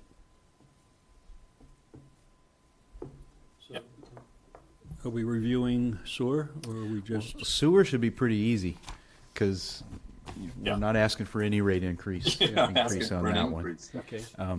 Again, we have somewhat of a 3-year plan here to, go up 0% in FY23, 1% in FY24, and 1.5% in FY25. Right. And utilizing retained earnings this year of $120,000. But I think, the 0% increase, and I think I was mistaken before. I think I said what this current proposal would total would be an $11 increase. I think it's more around the $5.50 mark, because when we were looking at sewer increases of 2% and water increases of 10%, that in total, it was like 11 and 11, and that was 22. Yeah. So hopefully that moderates it a little bit more. Yeah. Okay. Will anyone support my motion to hold them at 0 increase? For discussion purposes, anybody? Did you make a motion? I'll make a motion that we approve the water and sewer rates renewed at the current level. Don't all do it at once. We got to have some order here. So I will. Okay. So my motion. Sorry, Mr. Chair. You need to make the ruling. No, that's okay. Seeing that there is no second, the motion does not go forward. So we need a motion We need a motion for to the accept water the water and sewer rates. So I move that we accept the water and sewer rate increases as presented, which equate to, on the water side, a 5% in 2023, a 2.5% in 2024, and a 2.5% in 2025. And on the sewer side, a 0 increase in 2023, a 1% increase in 2024, and a 1.5% in 2025. is there a second? I'll second. All those in favor, voice vote, hand raised, please. Aye. Aye. Aye. Looks like 4 to 1. All right. Yeah, I'll vote no because I don't want to commit to the future years. That's okay. Thank you. That's okay, Rob, not a problem. All right, so that passes 4 to 1. Right. All right, now we go to priority project updates. If you don't mind, Mr. Chair, I'll do an abbreviated version. Fine by me. of these. Okay. So first of all, under the Rail Transit District, I did have a good meeting with the YMCA. I think we've talked about this before. The YMCA is definitely looking at moving forward. They're in the feasibility study phase. And Sorry, Michael, can you speak up, please? Oh, I'm sorry. Maybe a little closer would be. Sorry, my voice is starting to fade. We did have a meeting with the YMCA, and I don't think, just want to reassure everybody that their plans are still to move forward. We are in the feasibility study phase of that, and I think they're looking at presenting that to the board in the summer, if I'm, as what I was told before. So hopefully looking forward to moving that. Downtown, they're currently starting to work on the above ground part, so you'll start to see a little bit more of the aesthetics come into play. They've already started, saw cutting some of the concrete. Right now, you might see a little bit of delay in activity for a while because we're waiting for the granite to come in. We did get the cost estimate in from Comcast, which was actually a little bit better than what we had anticipated, so thankful for that. We're still waiting to get the cost estimate from Verizon, but I will say thanks to Senate President Spilka's office and especially Dennis Giambetti. We've got a meeting with them next week, and hopefully we'll get that resolved. Public safety, do either of you want to offer an update? Or We're just, it's moving along. They've got the third floor almost completed. The second and first floor are in paint mode, and they're still, they're tidying up all the bay areas and stuff. They're moving right along. They've got about 50 to 60 workers a day on the site, so things are moving rather quickly. So, other than that, there's no real major issues. No, I think the geothermal wells, I think, have been connected into the building, and they're testing those. I think the brick on the building is essentially complete. This July 13th is still the completion date, although we haven't officially agreed to that yet, right. But that's the understanding, July the 13th. So, as Joe said, it's moving along pretty quickly. Mm-hmm. That's about it. Okay, and then Yolanda, would you want to offer anything on the Mendez? Yes, just getting to my notes. So things are moving forward. The first steel is expected to be delivered the first week of May. Sorry, I have to go back a little bit. They're looking to do a topping off ceremony on June 13th because they'd like to tie in with the kids. So it might not be the actual finishing, but they want to do it before the kids leave for the summer. There may be some more blasting, but they're holding off on doing that until the concrete that is already poured has cured. But there will be some more. They found more rock, like big boulders, more than they expected. Not necessarily ledge, but just big rocks that we had a nice walkthrough of the site yesterday before our meeting, and it's starting to take shape. You can see this is where the kitchen's going to be, different things like that. So, so it's moving forward, and of course we're keeping very strictly as possible to the schedule, so that it can be completed by next summer, so that they can move the kids in by August of next year. Wow. And that's it. Very good. Right. Moving on to 126, we currently have 2 crews out there. One's working on drainage and the other's working on conduit for the street lights. So next week I think they're going to move mainly to finish up the conduit for those street lights. I think they'll be finished with the drainage. Valentine project, we did get bids in for the removal of the roof. There's a very wide discrepancy between the 2 bids that we did receive. One was $55,000, the other was $130,000. Again, just to remind everybody, that was to remove the roof and let the area dry out and give prospective contractors the ability to have a bird's eye view, if you will, into what they could salvage and what they would have to replace in terms of a rehabilitation. Just the roof. Just the roof. Nothing of the side Well, I should say panels. also a temporary shoring of the foundation as well. Okay. And just removing the roof, not putting a new No, one back just on. removing it to let it air dry. Yeah. Yeah. So we also had a volunteer cleanup effort that happened over the weekend. There was about 7 of us out there. It went well. I don't know if you've driven past there. I don't know if you can tell a difference, but it got a lot of work done. Warren District, I have no update on that. And Michael, then- before Oh, we move sorry. on, we were talking about we had set a date for the Valentine Forum as May 9th. Yeah. I know that there's been some scheduling issues. If we, if everyone was open to it, I think it might not be a bad idea to see if we can find a new date for that, if the board would be open to that. Yeah, I think it'd be important. I understand Attorney Mead is not available for that date. I think it's important that town council is there. I think there's a lot of legal ramifications to the discussion regarding both the CR and also regarding Article 97 land. Lisa is Looking available. for is May- a new date. Lisa's available May 23rd or 25th. That's a Wednesday or Thursday.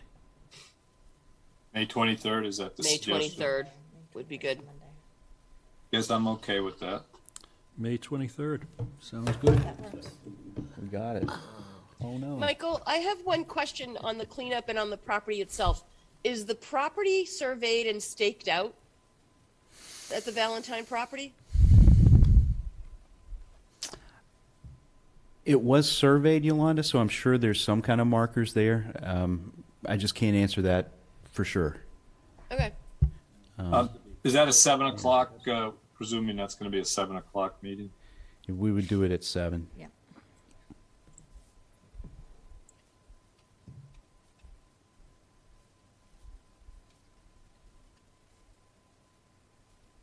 And it would be here, correct? It would be here, correct. So we could do it in hybrid. Hybrid. Yeah. I may grace you all with my presence. Won't that be a thrill? That'd be awesome. About Yeah, time. yeah. Where are you gonna sit?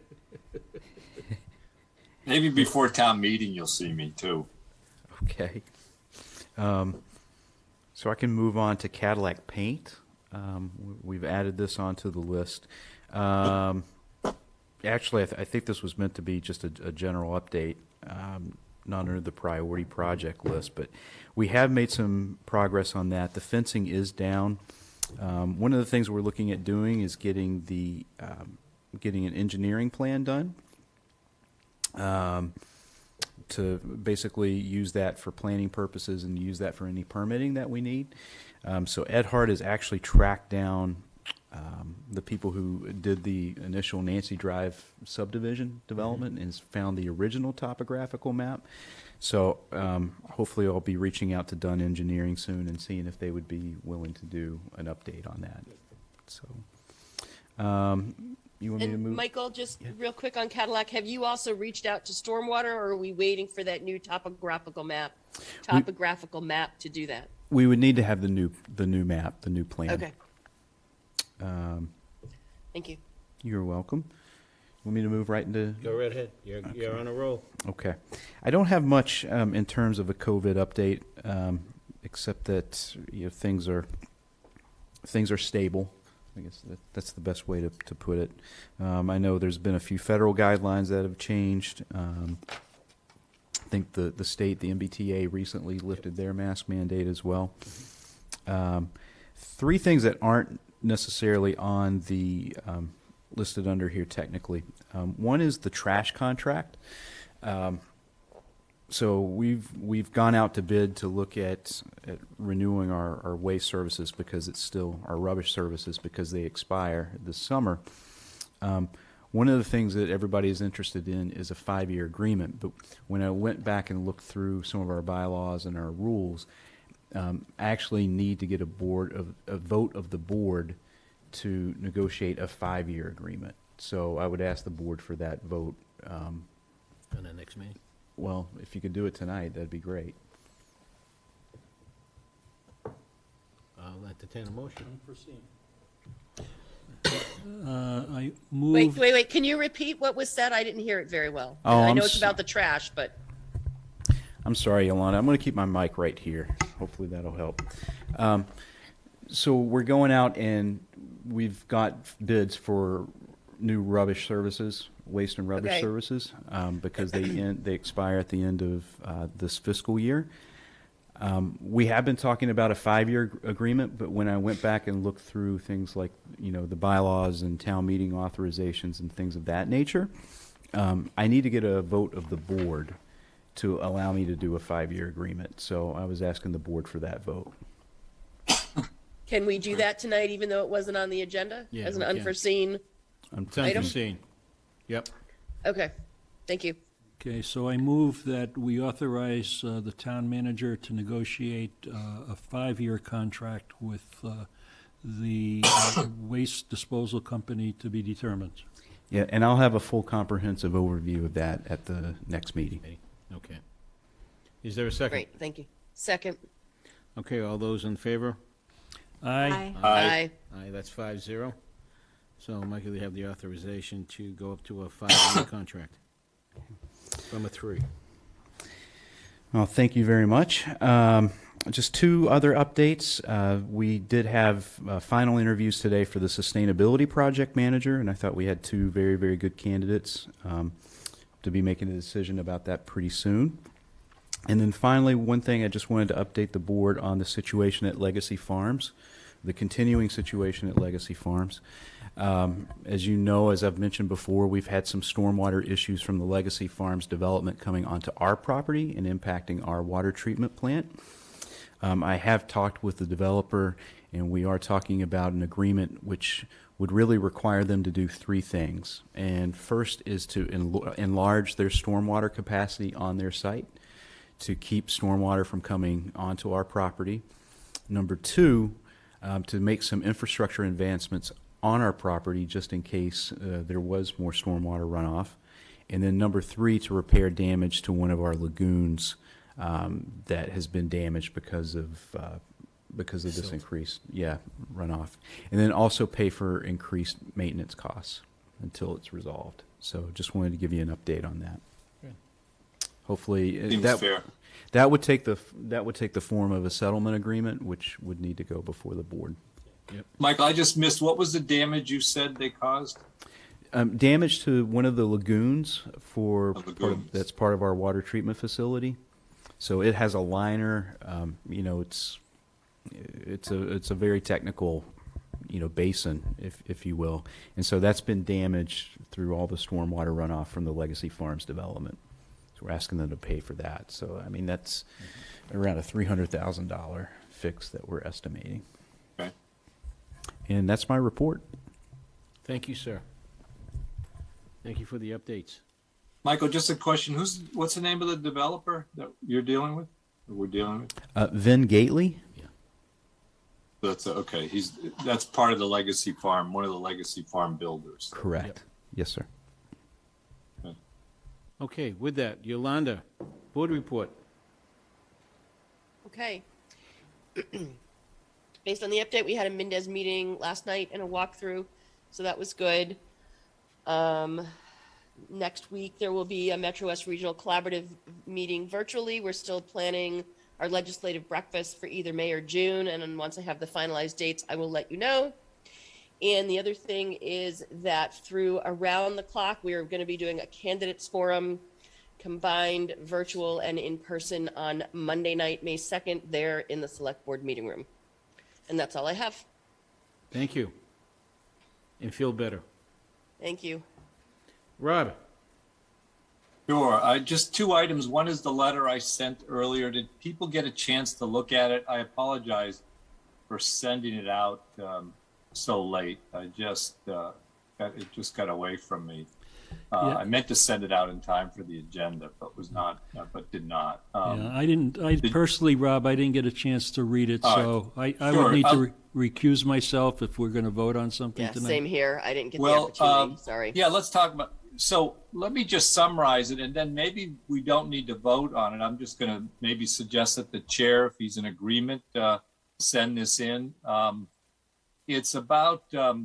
It's basically just, and you recall that we had that meeting about the station condition, and this is just so the comments are really due Friday for the advisory board to put together as part of their comments on the MBTA's capital improvement plan.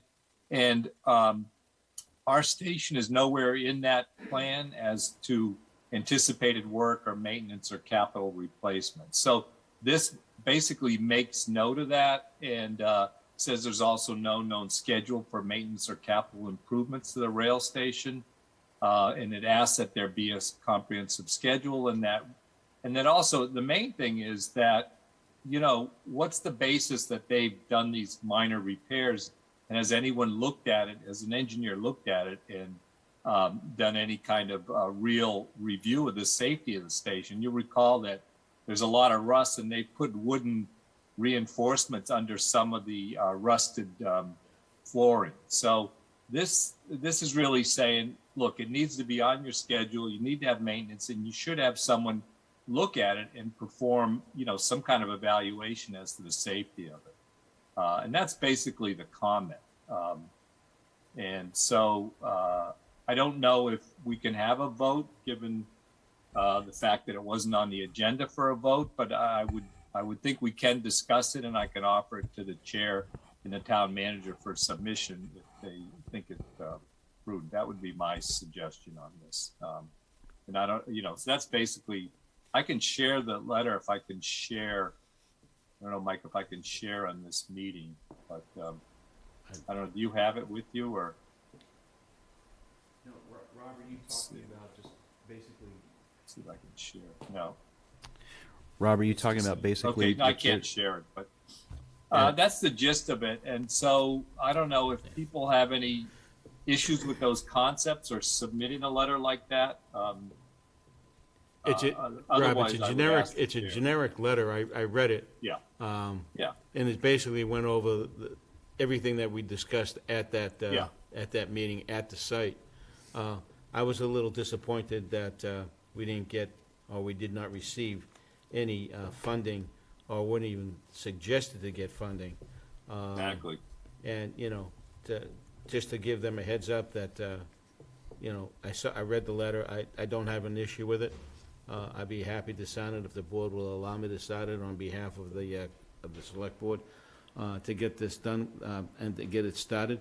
But I also think that there needs to be a follow-up letter to those folks that were here, Mia Kosh and the others, Brian Kane, who are all part of the MBTA.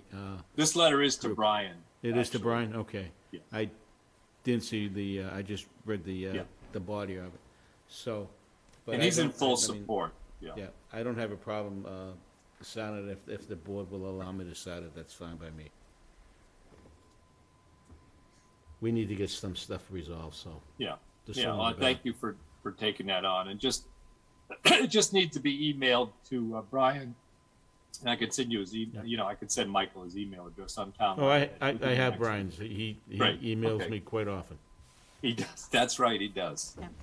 Okay. And my other, so thank you for that. So I just want to make a quick comment. So I don't have an issue Sure. with the letter, the content, because I think it is important for us to put something together. I also didn't have time to really review it, so it's hard for me to provide specific comments on what could or couldn't be in that letter. So, as long as we don't have to take a vote on it, I'm comfortable, with the concepts that you put together, Rob, and I appreciate the work that you're doing on behalf of our community.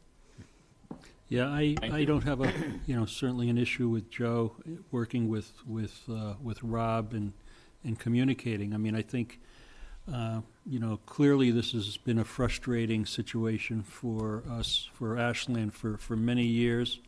Having gone into the State House twice to meet with the MBTA, along with Senate President, along with State Rep, along with Town Manager, and really getting, in my opinion, getting a bum's rush from the MBTA, and we continue to get that.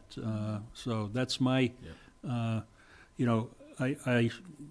have no issue with sending letters, but, I think clearly they have so many bigger issues than, the Ashland train station that I'm not very optimistic that we're going to see any solution unless something serious and dangerous happens, and that unfortunately seems to be the kind of the MO of our transportation system. And also, just as a question, I think a lot of the change that we would need to have happen would need to be advocated for by the Senate President. So I think that her office needs to be involved in whatever communications we send. You're right, and thanks for the reminder. They should be copied on this. I forgot to put them on, but Representative Lewis and Senator Spill can certainly. Well, I'll have their emails so we can Great shoot that suggestion. right, CC them without a doubt. Yeah, officially. Thank you. You're welcome. Thank you. My only other, I just wanted to update the board that, and Michael, correct me if there's anything, that you want to add to this. The planning board has been discussing with the developers of Chestnut Street, and I forget the address. What is it, 10 Chestnut? 100 Chestnut. It's the old Fafford development. I think we're all familiar with that area. I think it's 100. 100, yeah.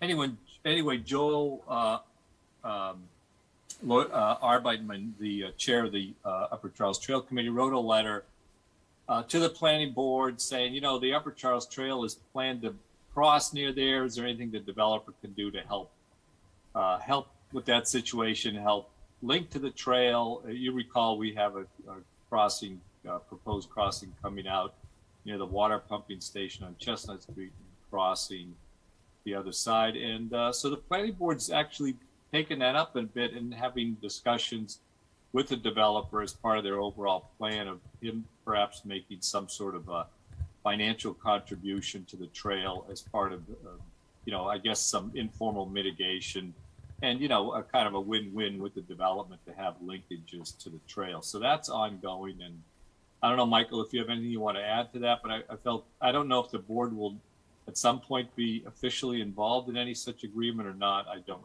know how that would work, but I just wanted to apprise people of that. And Michael, I don't know if you had anything you felt you should add to that, or. Yeah, just that it's been done here in Ashland before, putting money aside specifically for the trail, and it would come through the special permit and site plan decision. So I think it seems to be a positive thing. I'm very happy it's being done, and hopefully it'll turn out well. It'll be a win-win for the community. But of course, all a development like that has to be taken all in all, with all the aspects being thought of. So that's where the planning board comes in, and perhaps I don't know if we'll have to do something with the covenant. The legal situation there seems somewhat uncertain, at least as far as I can tell. But that's always a possibility, I think. Unless Michael, you had something to say that it's not, or if it all be part of the planning board.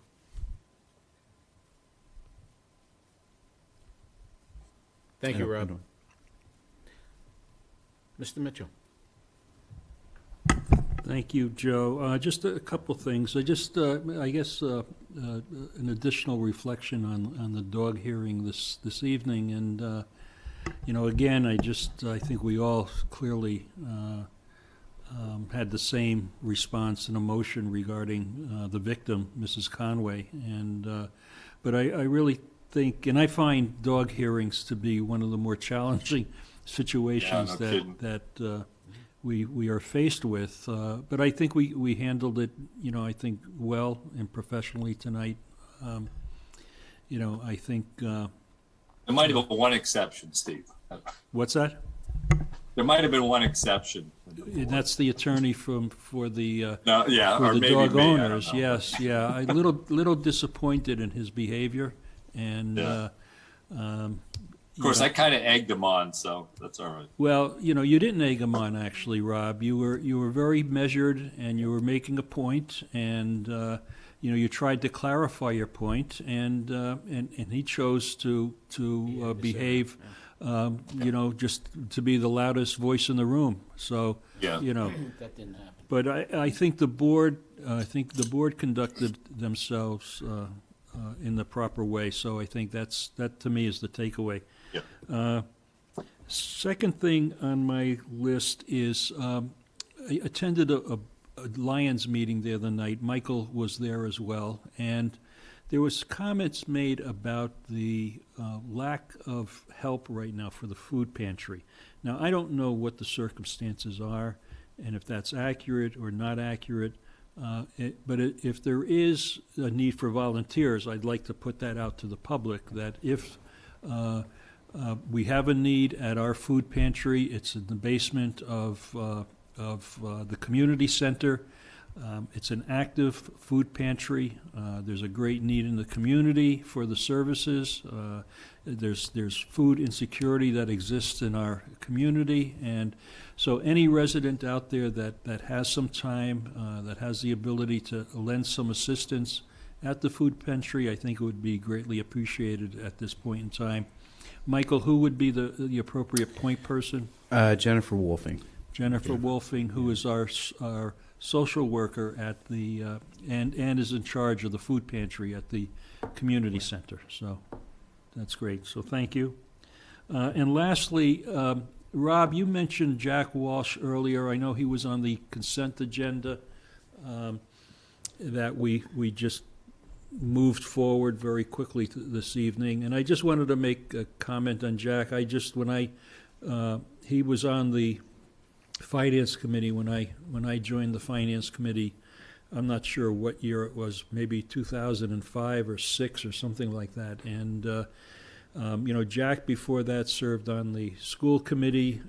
He's the Weights and Measures Director of both the town of Ashland and the town of Framingham.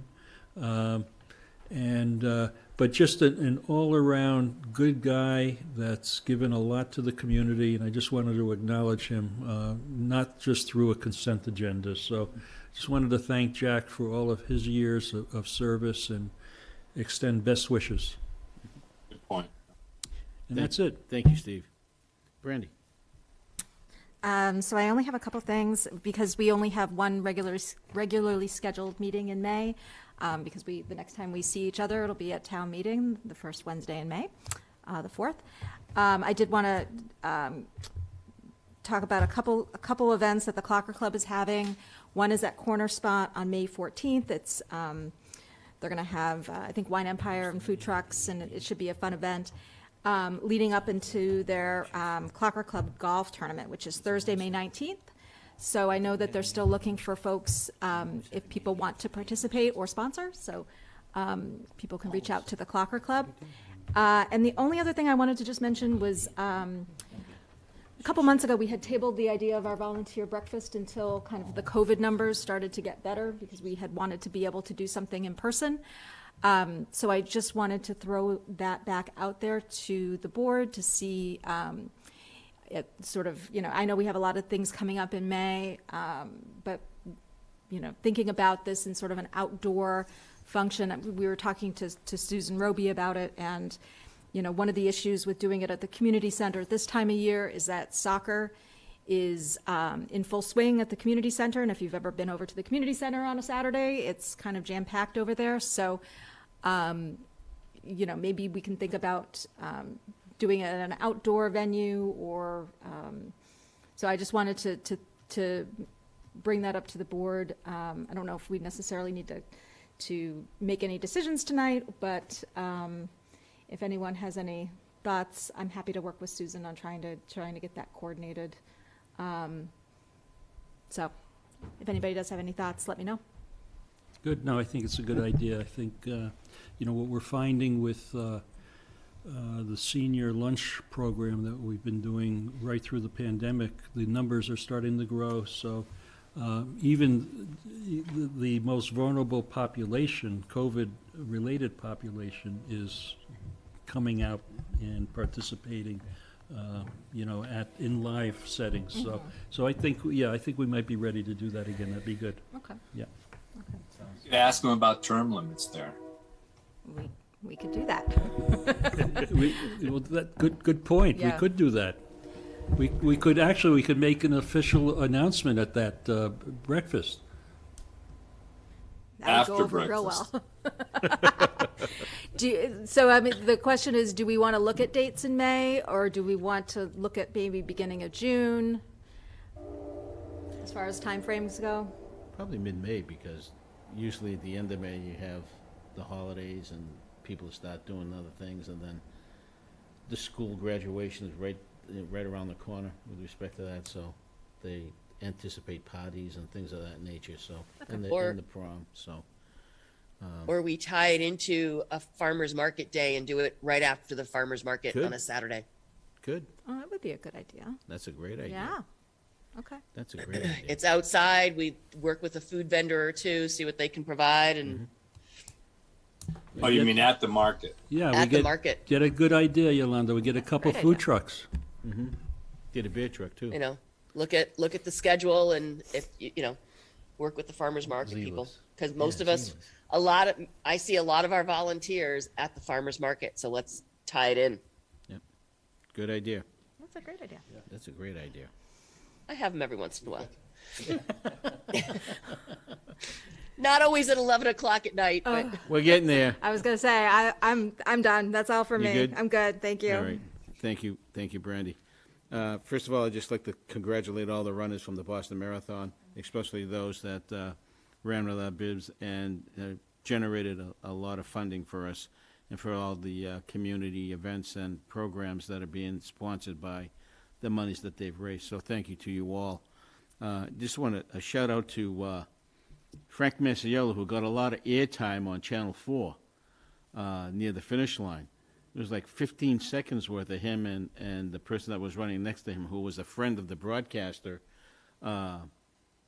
Lisa Hughes. And she says, "Oh, there's my friend." And Frank was right next to her.